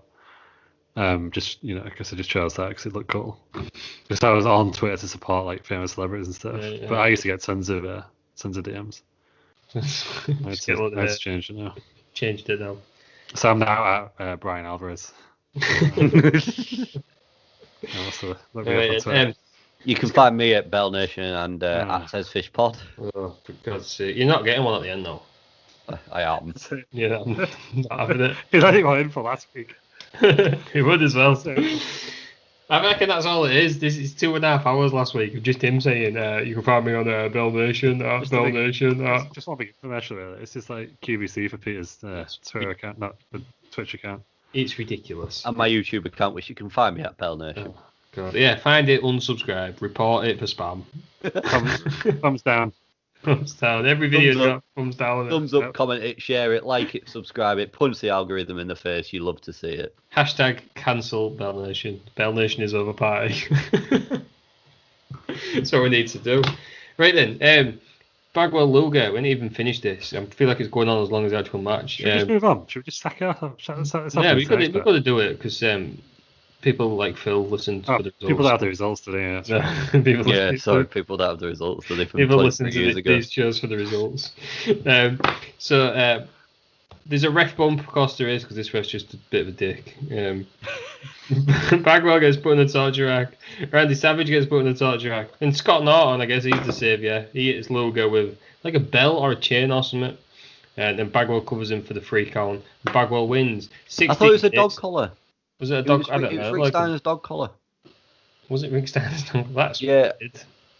And I believe it was meant to fall out of the ring, and obviously he chucked it wrong and it bounced off the bottom rope and just stayed in the ring. But Yeah. I'm sure they said it was Rick Steiner's dog collar. Right, it was some sort of studded leather strap. Oh, that makes sense, doesn't it? Yeah. Dogface Gremlin. Yeah. Is that your favourite nickname, Lou? It is. Favorite name of all time. You can find me at Twitter at Dogface Gremlin. For God's sick of it. 16 minutes, it was crap. We're moving on. That was rubbish. Any other thoughts? It was rubbish. Anything to add? We've discussed, haven't we, the star rating on this? What was this, like half a star? Yeah. Yeah, there we go. Yeah. I just thought it was weird that Shivani was just saying he was racking everyone. It just sounded weird. How weird was it as well? You know, when he did the rack maneuver, like the rack movement, he looked like a little wrestling toy when you squeeze the legs and their arms do a movement. And everyone pops straight. It's a shit move, isn't it? Yeah, the torch. Actually, on the list of the worst finishes of all time, torch rack's right up there. I don't know. The torture rack does hurt. The worst finisher of all, one of the worst finishers of all time is it called Alberto Villa's knees. No, it's is it the overdrive or something like that? Crossroads. Yeah, the overdrive. That was what Randall Keith Orton had, wasn't it? Yeah, where you basically put your knee in between the ground and their head, grab their arm, and then drive And then your own swing it knee over. into the ground. Yeah. Oh, is that MVP's finish, right? Yeah, Yeah, they shit. call it the playbook. Playbook, something like that. That's the worst finisher of all time because it doesn't make any sense. You're just smashing your own knee into the ground. No, Oh, yeah. sorry. As much as I'm a big fan of Sonya Deville's reverse of DDT. getting DDT'd, Yeah, that was the worst finisher of all time. Yeah. Greg Kelly's head squeeze was up there, I think. Yeah, I love a good head squeeze. No, the brain chop. Imagine that, right? Somebody So the with brain chop was just so douchey that was good. imagine somebody with the size of Carly's hand, proper smashing you on the top of the skull piece. It cave yours right in. Yeah, but your So- hands aren't the size of Carly, I are mean, they? it is hurting, just hitting me with the side of my own knuckles, to be fair. See, but I think that would really. It's like the coup de grace. I don't think it looks that impressive, but imagine actually taking it. No, wouldn't it? Like, if you hell. actually Oh, took it, see, I think the you'd coup de die. grace looks very It would, impressive. it would genuinely kill you, wouldn't it? Yeah, I think that was very impressive, the coup de grace. No, So- he needs so to, I he needs think- to flip and then land on him. I think the brain. 720, land on your feet. But No, it's on his chest. You're a sick man. How's The- better? the brain chop is one. It's a bit like Big Show's punch. Why would you not just do that straight away? Yeah. You can hit that from pretty much any angle. This brain chop, can't you? You can do it from No, behind. you've if you got want. to do You can do the brain chop from behind as well. Greg Kelly can't operate from any angle, can he? Because he's got a 10 secular fucking semi. So, Yeah. so he's got to get right in front of us. It's just Greg Kelly's match is just him getting a position for 10 minutes. Umaga's spike was pretty terrible. I don't know. I thought that was pretty. No, I mean, really, like, if that hits you in the windpipe, that's going to hurt, isn't it? Hogan's Even leg just drops pressing up on the there, innit? windpipe. Even pressing on the Hogan's leg windpipe drop is is- somewhat uncomfortable. One of the worst finishes. I've given a good slag into it. Goldust, because he can't ever do it in a match because Hey, What, you the kicking shot? the bells? it's really? illegal, isn't it? It's illegal. You get disqualified straight away for doing it. No, just kick him inside the groin, don't you? Yeah. No, I'm not having that. Shattered So- Dreams is great, No, along you- with the Tree of Woe. It's illegal. Yeah. So But yeah, I think Del Rio's foot stomp that way. His opponent had to hold up onto the rope. That was terrible. pretty bad. It's got to be the worst. Let us know what your worst finisher is. I'll do my research for next week because we've got no Worst plan. of that. We're freestyling next week, aren't we? Free for all. That's Got the microphone. Yeah. scary. Yeah. Right, that was Bagwell Luger. Bagwell wins. So if you hadn't been keeping score at home, Bagwell's part of the NWO still as well, by the way. yeah, well, yeah, he wouldn't have left during the match. Then it's all Yeah, heels. I don't know because Hogan joined during a match, Ross. So. Yeah, that is true. No, Just but going back to joined it. before. He just announced during the Just match. going back to it as well, how did Vincent actually hear Bagwell from halfway down the ramp when he's going, Vincent? Don't know why he's speaking like that, but just shouting Vincent. He's just not, and then Vincent comes out. It's not intimidating, is it, seeing him? Just no, but if Charles Wright, it would have been 'cause he's a big fella, isn't he? Yeah, Charles Wright would have been, but Vincent's not. Yeah, but Vincent's half the price. Huh? I'd love that. Imagine if instead of him signing Brock Lesnar, WWE just re-signed Brock Lesnar. I just went to him, Vince, yeah, I'll do it for a tenth of the price. And he I would goes, do that. I'm "I going love to make it." it Tony Khan. I'm going to make it Tony Khan. Like, how much are you offering CM Punk? Because I'll take a half. little bit of a I'll wrestling podcast. I'll do Lesnar's role, but he's for half the price. And they'll be like, yeah, all right then. God damn. Let's get him in. Yeah. Absolutely ridiculous booking, Charlie. You either want the guy or you don't. Yeah, but everyone wants to see old Virgil, don't Clearly not. That's why he's a lonely man at Comic Cons. Yeah. Right, the next match then. This is possibly my favourite match on the card, and it went 10 minutes. It was one of the shorter matches. How short was it? It was. There was 1, 2, 3, 4, 5 out of the 7 matches were longer than it, and the other one shorter was shorter by 2 seconds. Absolutely ridiculous. This is Kurt Hennig against DDP for the US title. Kurt Hennig's champion. He's part of NWO. And DDP was apparently replacing Ric Flair on this show. But he is genuinely the most over babyface out of everyone. he? And he's the only one who really didn't join the NWO at any time, isn't he? Flair might be the one, actually, but everyone else was in the NWO at some point. Yeah. Even the Sting man. Even Stinger, yeah. It was Red Sting, that was weird, wasn't it? Yeah, it was. Yeah, was that Wolfpack Sting? Yeah. That was it. He was a terrible heel, wasn't But yeah, DDP was well over, wasn't he? Yeah, I mean, Yeah. the match before this has got 16 minutes. This has got 10. It's a he? joke. Where was Yes. Ric Flair then, Russ? What was he doing? I don't know. I just read during my research. One of the thought forums I was on said it was supposed to be Ric Flair. I mean, he said that on the show as well. I couldn't find. Oh, did he? Yeah. All sorts are wrong in it. I'm not sure if he was injured or if he was just at his daughter's basketball practice or whatever it was before. Maybe he got sacked I though. don't know where it was. Flair. But yeah, it would have been, wouldn't it? Yeah, it would have been. Yeah. You know, like, oh, he was at his daughter's, whatever it was. It's bloody Charlotte, wasn't it? Flair was injured at the hands of Hennig and the NWO. Yeah. Oh, so he's out K-Fit. Weird. Mm. Yeah. Charlotte Flair. There we go then. I Yeah. think it could have been his other daughter, Megan, who was the wife of Conrad. Yeah, that's true. Megan, that's basically Megan, isn't it? It's Megan over there, right? Yeah, but It's like Craig. Craig, Megan, Craig.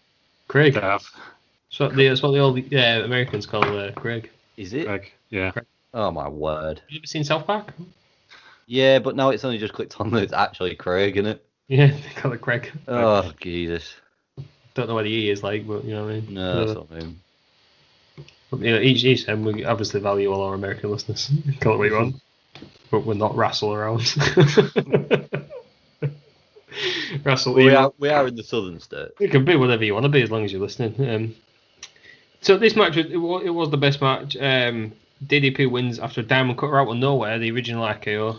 He is the master of the diamond cutter. He's the new champion, He's still and then got he his then original runs off in the music crowd. He's still got his original music as well, hasn't Yeah. Is it He's- Pantera? he's- Is it Pantera? No, it's Nirvana, but backwards, isn't it? he? His is it? music is the only song I actually recognised as. I was like, oh, it's DDP. You didn't recognise NWO? No, but you know what I Which mean. NWO one? Yeah. There's about 7 of them. I don't know. And it was No, just 'cause- normal. It was just random tunes going the New World Order. Yeah, what I What's more mean is because Rubbish. he's had that consistently, whereas people on this have changed their theme songs a lot. That is true. That is true. It's a discussion we've had a lot on this podcast. Yeah, But yeah, WCW themes. I will notice as well in this show, the themes were genuinely like blended into each other, weren't they? So it was just like one started and one started again. There was no pop, The NWO no one, chance for popping. the NWO one was crap. The only WCW one I think I could tell. What? That is Yeah, no, That is Peters, blasphemous. you are dead wrong. that's a disgrace. No, what I mean by that You is are- if you I lost, hate- you're damn mad. I hate the voiceover of the New World Order, new. The NWO theme tune is one of the most iconic of all time. Yeah, I like the rhythm and the music. I just don't like the voiceover of the theme of the man going New World Order. What you said was it, Peter? So just Yeah, well, you know what I mean. think carefully next time Yeah, before you sure. start Pass on insulting that, one of the greatest songs of all time. Have you seen that clip on Twitter of the they did a German house show and they didn't take the right version, so it was the version without any like New World Order. So there's a German guy doing it, just on the house party. So It the was, music's playing. He's the New World Order.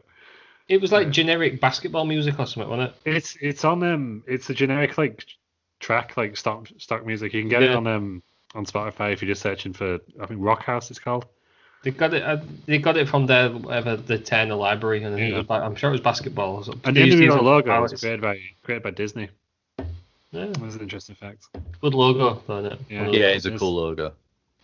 Yeah, but Disney made it probably. Can't believe you don't. There's nothing more iconic than Hogan coming out in black and white with all the the black and white feather boas, playing the guitar with his. I'm not Well, Russ, suggesting there this is isn't. where you. This is where I'm going to ruin your night, Russ. Oh. So Hogan's music in this show was actually dubbed. Oh, was it? Yeah, he actually came out to Jimi Hendrix, Oh. Voodoo Child. Brackets, Slight Return. Yeah. Well, there you Close go. brackets. Yeah, that's his real music. And this time, that was the NWO music, but Hogan himself, when he came out on his own, was bow, bow, bow, bow. No, that's Godfather. Bow, bow, That's the bow, picture bow, of that, bow, bow. He's very similar. He's Voodoo Child, yeah. Oh, well, there we have it. But anyhow, DDP, he wins. He's a new champ. Wow, Runs wow, into the wow, crowd, wow, celebrating. wow, wow, wow. That's it, isn't it? Bow, ba-dum, ba-dum, bow, ba-dum, bow. That's it. I think that's anything. Yeah, I'm going to do it again. Peter, Bow, do ba-dum, it bow, ba-dum, again. dum. Yeah, Yeah, there you Oh, go. yeah. I'm sorry for a minute there. I thought Hogan was in my room. Yeah. Right, imagine What that. you gonna do, brother? That's a horror film, isn't it? Hogan's in the in the cupboard. Peter's looking like 96 Hogan now, isn't he? Not touch. Nowhere. Yeah, balding. Oh, great. That was well done, that, Lou. Yeah, what did you think of this match, Lou? Obviously, DDP is your favourite of all time. Yeah, I like a show again, but when I close friend of the show, DDP. Yeah, no, it was good. He was really over, wasn't he? Like, obviously, I've not seen a Nitro's really into it, so I'm not sure when he replaced him, but everyone loved him, Flair. This was the apparently the time where everyone said he should have put the belt on DDP. Well, there was a few comments on I think the Big Dust was saying, like, he's the biggest star not to have a title at some point. I mean, which is shit if he's got Hall. He doesn't win it until the year after, does he? Yeah, is it Halloween? No, when does he win it? We watched it. It's just Stampede. the far away, yeah. That's 1999 then. Spring Stampede. Isn't it? No, he loses to he has like Goldberg's best ever match, didn't he, against Halloween Havoc. Oh, my lights. Was that the one with the miss out? Oh, no, lights look like yeah. miss out the show, don't they? They missed the ending. Pay-per-view cut and stuff, yeah, so they had to put it for free on Nitro. But yeah, he was. They were building up to a big star, and he was way over. Yeah, I have no problems with this. It was the best match on the card, I think, this one, by far. Yeah, I'd say it was probably joint. Deserved a lot longer than it did. I've got no problem with Yeah, it. Yeah, it did. you could have swapped the times around, couldn't you, with this match? Yeah. Quite easily. I mean, I would have preferred to swap Buff Bagwell and Luger with Goldberg and Mongo. Imagine 60-minute Goldberg Mongo match. You don't need a 60-minute Goldberg versus anyone match. You could play him against Okada, and you would not be able to get 60 minutes out of him. What happened? Goldberg, AJ Styles could do it. Like nobody could do it. What do we Seth think? Rollins, nobody. Roman Reigns could. What do we think Big Davey gave this? Yeah, he should have given it. I would have given this. I guess give about 2 stars. That's what he's like, isn't it? What's he like? 2. Ross? I would give it. Me personally, I would give it 3.5. Lou's bang on the money with 2. Yeah. Is this the highest rated one, or is he the Second? No, First highest highest is First always got. Oh, of course it is, because he already knew that was going to be his highest rated match. So. The thing is that I feel as though if an event pisses him off as well, I'll probably rate the rest of it lower. Well, they're at peak popularity at this point, and I'm not saying he does it on purpose, but I think he does it on purpose. Because if he gives them like 3 or 4 stars, everyone's like, okay, yeah, cool. But he gives it 2 stars, everyone's talking about it. I think it's the same reason he gave Michaels and Undertaker 4 3/4, because more people would talk about that. Than if you give it 5 stars, then I'm like, all right, nice one there, yeah, makes sense. Yeah, 4 3/4, everyone's getting pissed off, everyone's talking about it, everyone's going, have you seen what I said in the Observer? No, let's have a look. Look on his website. On it. Clever marketing, isn't it? That's what I do, but maybe I'm cynical. But this is the boom period of wrestling, and I don't think you don't give many of bloody 4 stars, does he? So just can't. Some people can't be pleased. Yeah. Moving on to I wish it would get better, but it doesn't. It gets a lot worse. Eric Bischoff against Larry Zbyszko. Oh my God. 11 minutes. 11 minutes. Bischoff comes up with Scott Hall. He's wearing sort of karate gear. He's got weird shoes on, the art shoes, just on the top. It's his bare feet in it with pads on. Pads, yeah. Bret Hart is the referee. This is his debut. He wasn't allowed to wrestle because he's still in his 60-day no-compete clause. That's why he's just leave him then. Leave him. Oh, make him the ref in the main event where it makes more sense. Make it make sense. This is for control of Nitro. It's fair. It's big stakes in it. It's literally just. But hang on again, right? Why not double down on the main event? That's control of Nitro. Yeah. WCW or NWO. Yeah, like the champion. Everything's on the line. The championship. Because by the time Sting comes out to win the title, doesn't matter because it's WCW show anyway, innit? Yeah.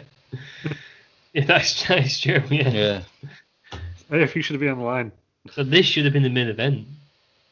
No, that's not what I'm saying. That's what he's saying. That's what I'm saying. This should have gone on last. Yeah, they should have had, Sting should have took on Bischoff instead, is what I'm saying. In a cage. Hell in a cell. Tower of Doom match for the control of WCW. That's what it's at for me. Can you use that was like a year and a half before? Madness. Yeah, I can. Really? Yeah, this is it's like the hottest WCW's ever been. 2 pay-per-views before this, they did the 60 men in 3 rings. Classic. Probably with 1 ref. Yeah. Who was incompetent because they can't even ref 2 men, never mind what else. Don't need a ref for that match, that's just let them fight. God.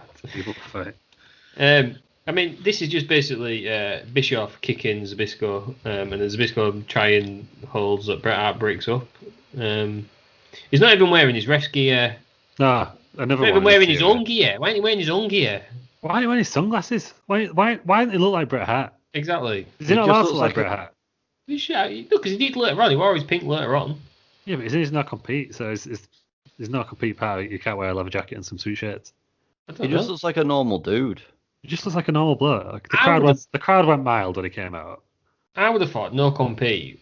He was world champion in WWF like 6 weeks before this. Would you not thought no compete was you're not allowed to do anything? That's what I would get around it. Turner had bigger lawyers than WWF, didn't they? Do what they want. Ask for forgiveness, not permission, Ross. Yeah, that's true. I know they've got to get. You've got to capitalise on the heat straight away, but I don't think it would have been better to bring him in as the new.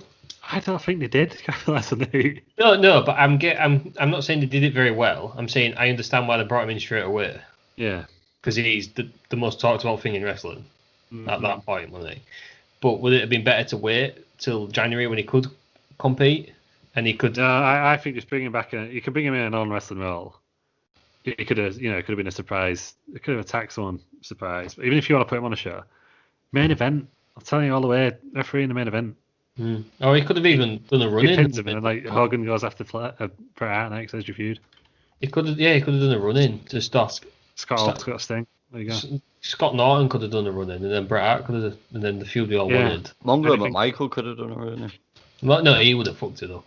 No, right, get this right. Sting's getting overawed in the ring. Bret Hart comes down from the rafters. Ooh, nice. I was going to say he wouldn't have done it, but I think going out hadn't died yet, had he? No, that's it. No. Thanks for that, Downer. Jesus. Well, no, but you got to think of it, haven't you? But yeah, no, that was 99? 99. Yeah. That was later on, yeah. Comes down from the rafters, and everyone's like, fucking hell, it's Sting. When he just wipes off the face paint. Gets a cloth out, wipes the face paint off. Shit, it's Bret Hart. What we're saying is, he didn't need to be the ref in this match, and he's not even a very good ref in this match. So basically, Scott Hall puts a metal plate in Bischoff's shoe thing. Bischoff then kicks Zbyszko, and I'm assuming kills a small child in the crowd because this metal plate just comes flying out. Yeah, and also like Bret Hart just takes him, doesn't he? Yeah, Bret Hart for no reason. Bret Hart can't have seen it. No, he did see it because he declared Zbyszko the winner like after he finished beating him up. Yeah, so Hart just punches Bischoff, then he beats down Hall, puts him in the sharpshooter. Zbyszko then chokes Bischoff with a tie, it's not a tie, it's like his karate belt. And then Hart just goes, yeah, mate, you're a winner then. Guess you won the show. No? Yeah. But, Dusty Rhodes had some classic lines of commentary throughout this match. So he said, and I'm going to quote this word for word because it was classic. Tradition. Legend, destiny, legend made. Just Great stuff. Really knew what he just. At this point, Dusty had just descended into just like saying random words. Just This match as well, it genuinely takes about 3 minutes for anything to connect. It's 11 minutes altogether, yeah, Peters. a lot of tradition. Bret Hart respected the tradition of WCW is what they were trying to get across on it, I think. Right. I know as well that it's 11 minutes, but like I say, genuinely at the start of the match, they did not connect with a punch or move for about 3 minutes. That's fair. That makes it better than it. She got heat. That's the only way to get heat. But it didn't need to happen. Well, 11 minutes. I'd rather it be done in 3. And Double down on the main event. How hard would it have been for Zbyszko just to pin Bischoff at the end? Yeah. What was Zbyszko's finish? I don't know. He's an old wrestler, on it, so just stretched him, I reckon. Chicken wing, yeah. Yeah. So that 11 minutes. It was weird as well seeing Bischoff topless, wasn't it? He had longer hair than I remember. I was a bit uncomfortable seeing Bischoff topless, to be fair. They look good. Well, no, because he's usually wearing his karate suit, and it just didn't sit right with me. Not fun. Yeah, it looks too much like a douche who can't wrestle, shouldn't he? Yeah, well, this is my issue with how they always build Bischoff. They build Bischoff like he genuinely had a chance to win. Yeah, and he's a black belt, but he's not like a 3-time karate Hall of Fame like Bruce Pritchard, is he? So no, he is a black belt, but it's like when Stephanie McMahon was against Stephanie McMahon and Triple H was against Rousey and Angle, and there was like the way they were showing Stephanie McMahon in the video package was like she had a chance against Ronda Rousey. She did. Ronda Rousey had never been in a WWE ring before. She don't know what she's going to be like, right? You're Stephanie McMahon's wheelhouse. That's where she grew up. She grew up in the ring. She knows what it's about. Ronda Rousey, yeah, she'd be in the Octagon, but that's one thing. That's the UFC, but it's about a big boy play WWE. And she's not all grown up now. So it's a joke. Welcome to the Queendom. She did invent women's wrestling to the. Yeah, exactly. She invented women's wrestling. Ronda Rousey's never even wrestled before, and you're saying that Ronda Rousey's the clear favourite. You're talking nonsense. Boo. No, I'm saying bobbins. that. I'm saying that. Bobbins. You're talking David Bobbin from Sky Sports News 20 years ago. That's what you're talking about. You're ridiculous. You finished? Yeah. That vodka's gone zero on it. Nah, it's fine. Finish it now. Right, anything else on Bischoff versus Zbyszko? Yeah, no, I think we've said all that needs to be said, haven't we? What do we think Big Dave gave it? -1. Quarter. Oh, there you go. It's a big fan. I could only assume because it would have been 5 stars if he had that grudge against Bischoff. Yes. Right. Let's go on to the last match then. So this is for the WCW Heavyweight title. Hulk Hogan, the champion, against Sting. Got all the big guys out for this. Michael Buffer is the ring announcer. This is Sting's first match since Fall Brawl '96, so well over a year. He was whinging. He was whinging Peters that Eric Bischoff and Larry Zbyszko didn't throw a punch for 3 minutes. I don't think Hogan and Sting did anything for 11 minutes until Hogan won. Yeah.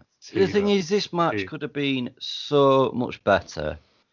It should have been something so spectacular and so special and so nice, and it was absolute bollocks. It's fucking Hulk Hogan.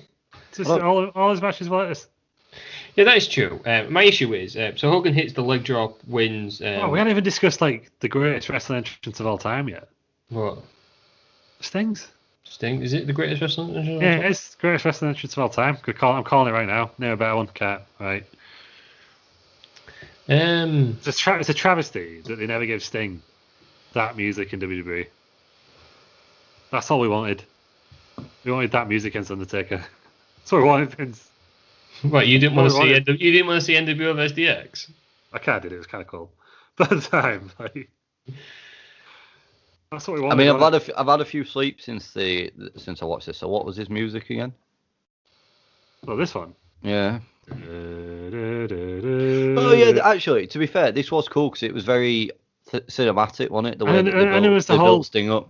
Creepy child poem at the beginning, which is always cool. Yeah, I've got no problem. Oh, it's right. So a creepy child poem, but it's not alright to dress him fully white and step out through the window. Is that what you're saying? Creep on kids 7. Yeah. That where the line is it? That's the difference between creepy, like, but. Yeah, I actually wrote to be fair that Sting's entrance felt very cool and edgy. It was the best wrestling entrance of all time. Yeah, it was cool. I've got no problems with this. I'm trying to think of a better one, and I'm Yeah, sure there yeah. is. What about one of Triple H's real cool motorbike entrances?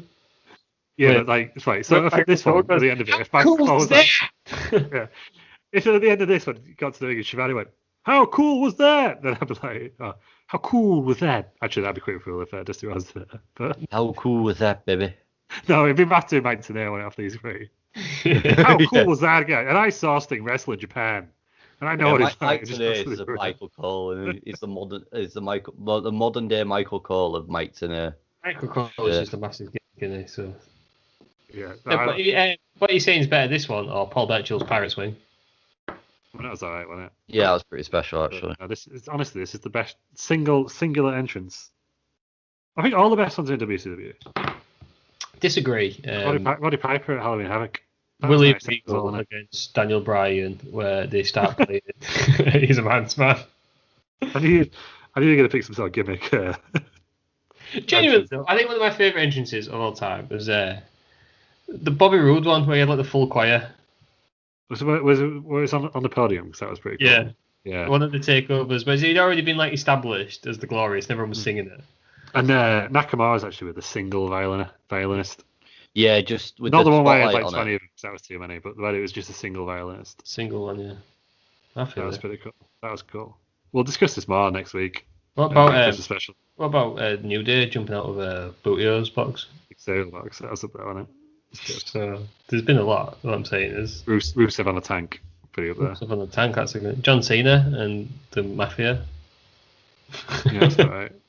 John Cena and a million John Cenas. CM Punk. Yeah. No, John Cena when he came on that big weird alien thing. At the Royal Rumble. I don't remember that one. He had like an entrance ramp that descended from the roof. What about Just any? for it. Was it Triple H WrestleMania 3 where they all got drove to the ring on a ring? Yeah, they're cool. Was it? Yeah. Yeah. Triple H being Terminator was pretty cool as well. How cool was that? It's not the one where Michael Cole said it. Is that No, is it not the one where him and Stephanie were on the bikes? It's the one we went seeing it, the one where you 32, is it? 32 where they're on the motorbikes. yeah, that's the one we went No, to, wasn't it? I thought 32 was Terminator. No, 31 was Terminator. Wasn't 31 was Terminator. They're on like the like 3-wheel bikes. it? I thought that was 34. No.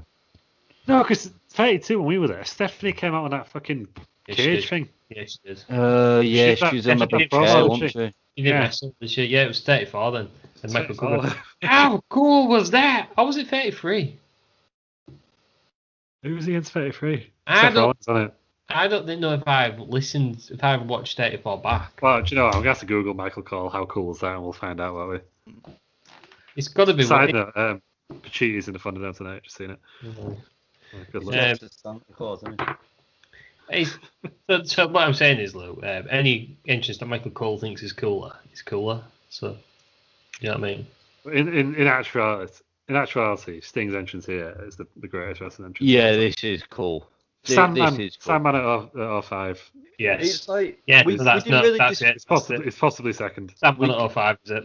we didn't discuss the opening video, but again, that was really cool in how that was all based around Sting.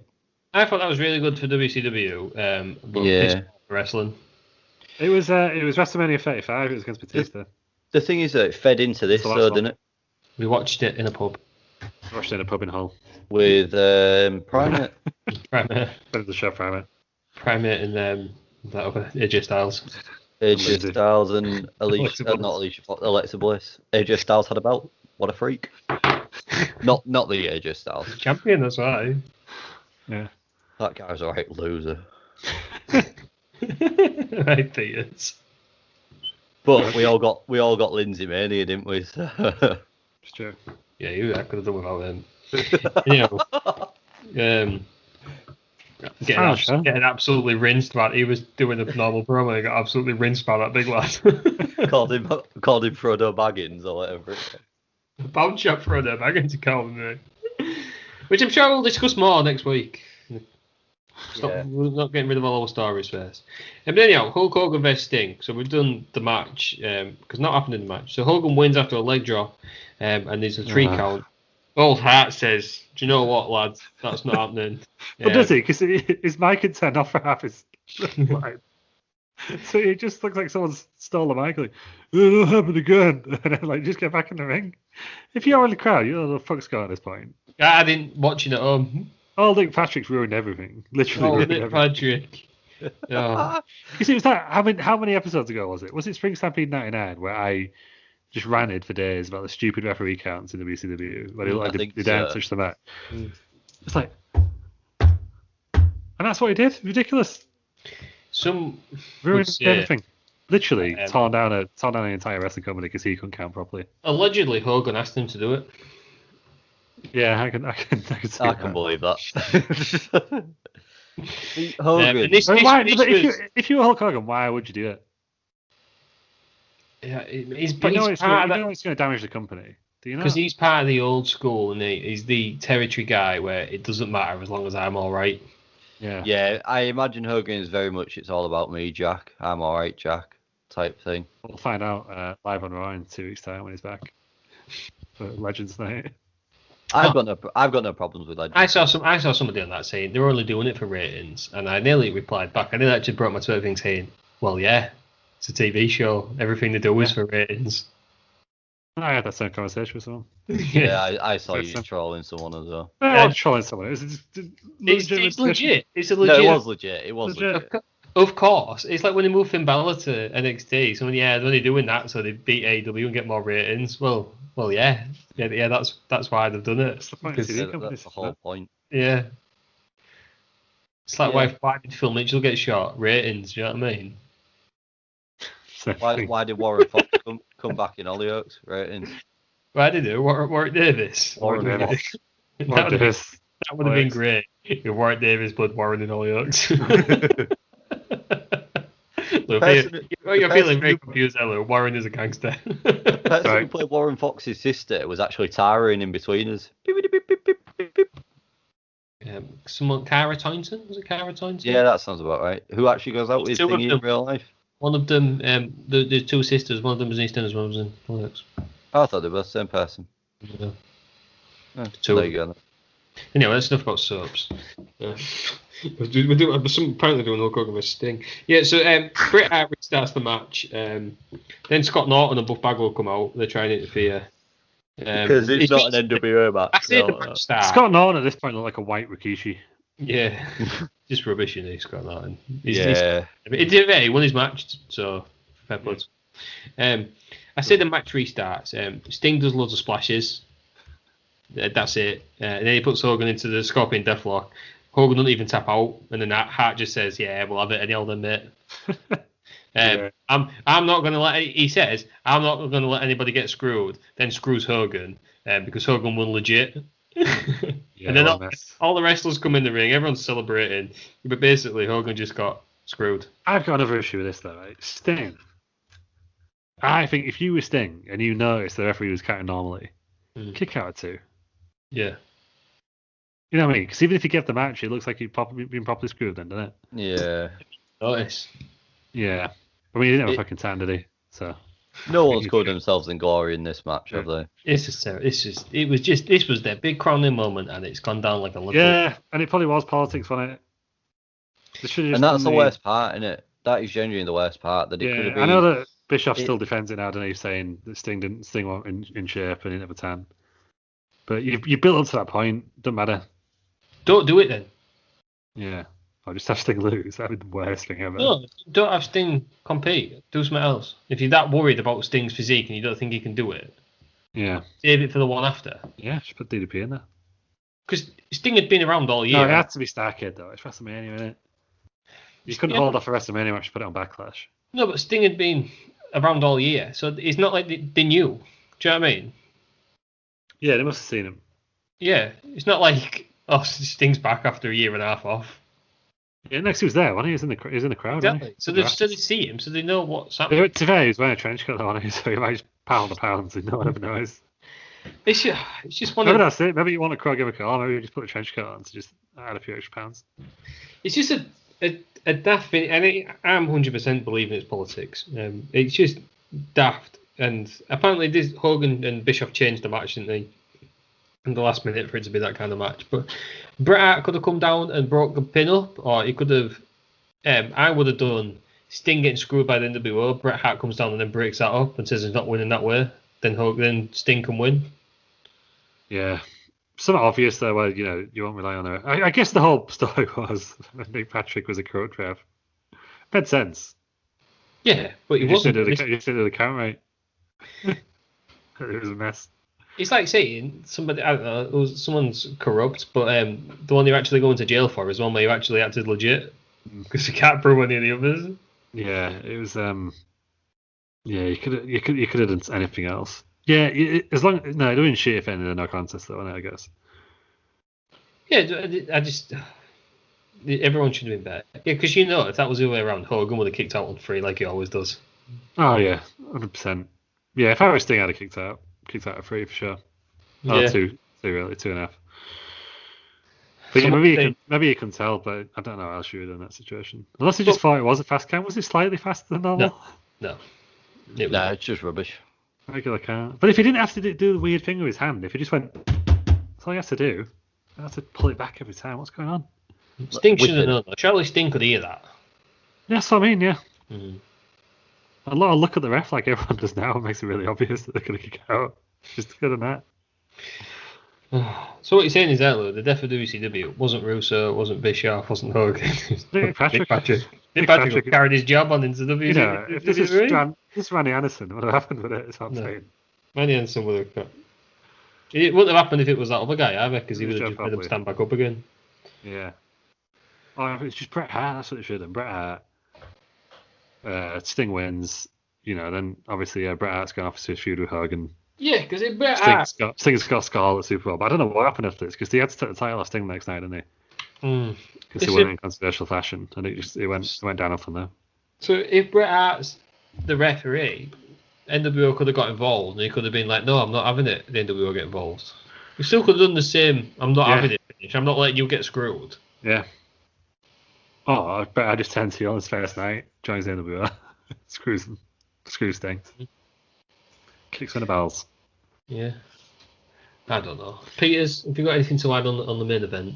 Yeah, it was a bit rubbish, wasn't it? Promised so much and delivered so little. What did this get then? What star rating did this get? Gave a quarter again. A quarter. And again, it's probably about right. What a year build and they go and do this. I know, it's like, do they just, you think sometimes, do wrestling companies just not learn from past mistakes? No. And I think that's the issue, is they just don't seem to learn from things, and they don't seem to care. I 100% believe it's egos at work here. Mm-hmm. There's a lot of ego, especially at this time when there was a lot of creative controls and things like that. Which obviously, as it proved later on, is nowhere to run the company. Yeah, and I think that was what the issue was, wasn't it? It was shite. Yeah, I think as well. It's like it's your biggest show of the year, and you don't even have like a single Tower of Doom match, and it's just like, what are we doing here? You know what I mean? Like, there's no cages stacked on top of each other. Z Gangster's not even there on the card. Lot Less Monsters not on the card. And Anderson's not on the card. What are we doing? What are we doing here? Yeah. We need the classic WCW stuff, don't we? We needed a strap match at some point. Yeah, there was no Meng. No Meng. He's a WCW stalwart, isn't he? No Meng. No Hardcore Hack. Mr. JL. No one. So there we have it then. That is WCW's peak, and it was rubbish. That was their most. No wonder they didn't get any more than that. Flatter than a pancake. Well, it was when was the last time? How many times since has like a match had like a year and a half long build? Rock Cena's probably closest to it. Yeah, and again, that drew huge numbers as well. That was the biggest pay-per-view of all time, wasn't it? Wrestling wise. So it works. Long-term storytelling works. Yeah, who knew? Who knew? Yeah, this could have been the Hogan Savage. This could have been the Mega Powers Erupts. But no. What we asked now is a slightly skewed question because one closed the company down and one did not. But is this a bigger misbooking than Nexus losing? Granted, if WCW had been in the same position as WWE, they would never have gone bust. but that big of a storyline. I'm trying to think of a WWE storyline that's as big of a miss as this. The Invasion. I got one. The Invasion? Invasion, but level here. Ryback losing to CM Punk in Hell in a Cell. You should have just won the title. I've not seen it, so I don't know. They had the referee screwed him. Not cash in on Rusev Day as well when they had the opportunity. Yeah. I don't know if Rusev Day was as big as this, but I'm thinking the next. No, I'm not suggesting it was, but I think again it was a missed opportunity where they could have made something out of Rusev and they really missed the mark with it. God, I sound like most of the IWC, don't I? Yeah, you do. I'm trying to think. There's quite a few. Yeah. To be fair, Peter's like you quote Meltzer on a regular basis. It's like you are. You are the internet in this three-way. You are the internet. I am Cyrus. Alvarez over here. Obviously, Vincent McMahon's son. Yeah. But I mean, Raw GM. Oh, it's Raw GM. Classic. Imagine if that was the thing for this. Where, who killed Vince? Hornswoggle came out, won the title instead. Yeah. What was in Vince's lockbox? Yeah. Who was the SmackDown hacker? Mustafa Ali. I was going to say, we found out like 2 months later. What was Everett Rowan's? In that his big spider. I don't know. There was literally no satisfying payout to that, was it? No. A big robotic spider. But yeah, I think in terms this is probably one of the worst myth bookings of all time. I would argue that. It would give promotion. Obviously, if it had been going on for another 10 years, like WWE, it wouldn't have killed it. It just come at the wrong time, didn't it? And obviously, what they did after this. I don't think this necessarily killed it alone. It was just the start of it. This was because you got to think like domino to fall. 3 months later, Austin won the WWF title for the first time, and that was it. After that, yeah. To be fair, they're still getting. When did Goldberg beat Hogan? They're still getting. That was like August next year, I think. Yeah, so they've still got massive things to to come. It's not like this is the sole event that killed WCW. Obviously, there's a lot of other factors. Yeah. Because when the sole event that did kill it was, I believe we're covering in a couple of weeks. Yeah, we are. We'll get there at the end. I'm just about the one. Vince McMahon, it was me all along.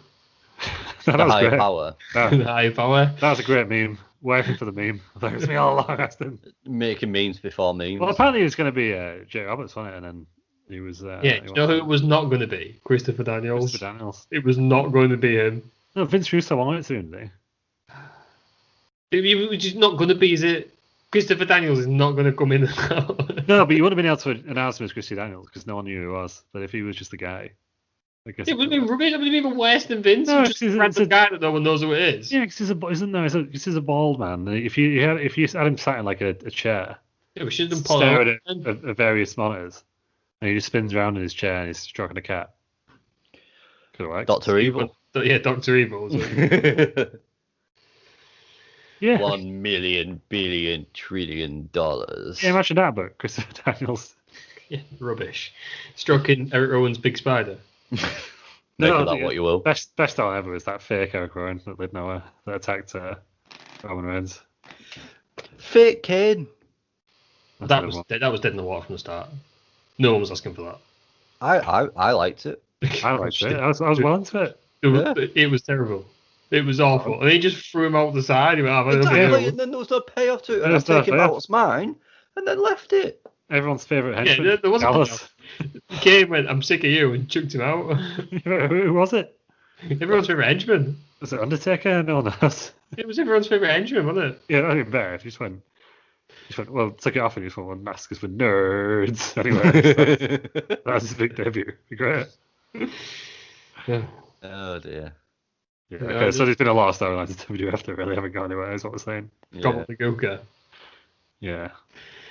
That's a great Undertaker quote. I'm still saying, though, this is one of the bigger...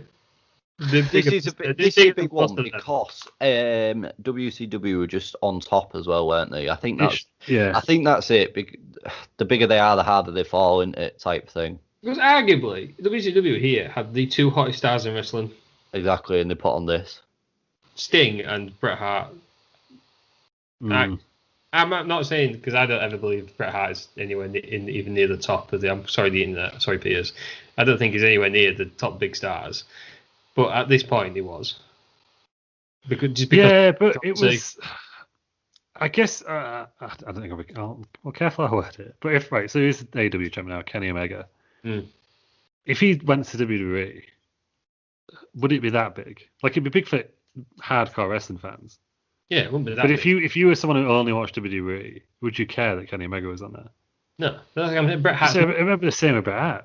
Because WWF were like a long way behind WCW at this point. Bret Hart's not in the same league as say Austin, Rock, Hogan, even Flair, even Goldberg. He's Shawn Michaels, Undertaker. He's not anywhere near any of them. Cena. I'd put him the same as Shawn Michaels. Mm-hmm. I don't know if I would. Same level. Yeah, they were both not there for the big period when they were really popular. It's true. He's not. I don't think he gets on. Well, he probably gets on Terry Peters' Mount Rushmore, but I don't think he's not. He's not a crossover star. He's not a big star, is he? Whoa. Right. TV Big shows, Space. The Simpsons. No, Simpson. And, Is it Muffin's Space? No, that's Hogan in Office in Space. Malcolm in the Middle. Malcolm in the Middle. Yeah, he's in Malcolm in the Middle. Yeah, it's on every week.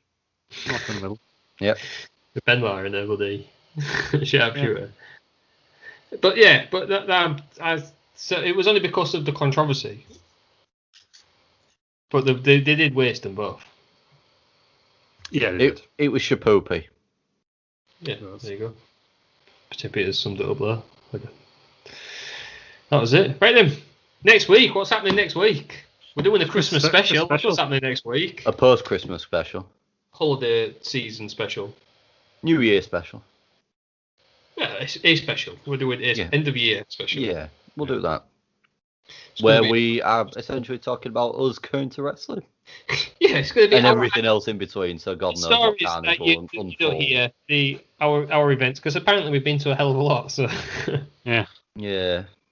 Peter's big heist. I like saying. I'm gonna leave that one sitting. Hilarious stories. So that should be good. And St. Peter's promised he'll get real drunk. So I've not promised anything. And he's going to do a Twitch stream right afterwards, isn't he? Yeah, so that's the only one time I want you to go watch him on Twitch. With Nips. Yeah, you always want to come watch me on Twitch. And then the week after that, as our first show of the new year, hopefully 2021's a lot better than 2020, we're going to be doing the only show possible. Well, it's on January 4th. Yes, that's right. It's Raw vs Nitro. We are doing our first ever verse. And I know what you're thinking. You're thinking, Ross, why the hell are you doing Raw vs Nitro? Was there no pay-per-views? And you would be right.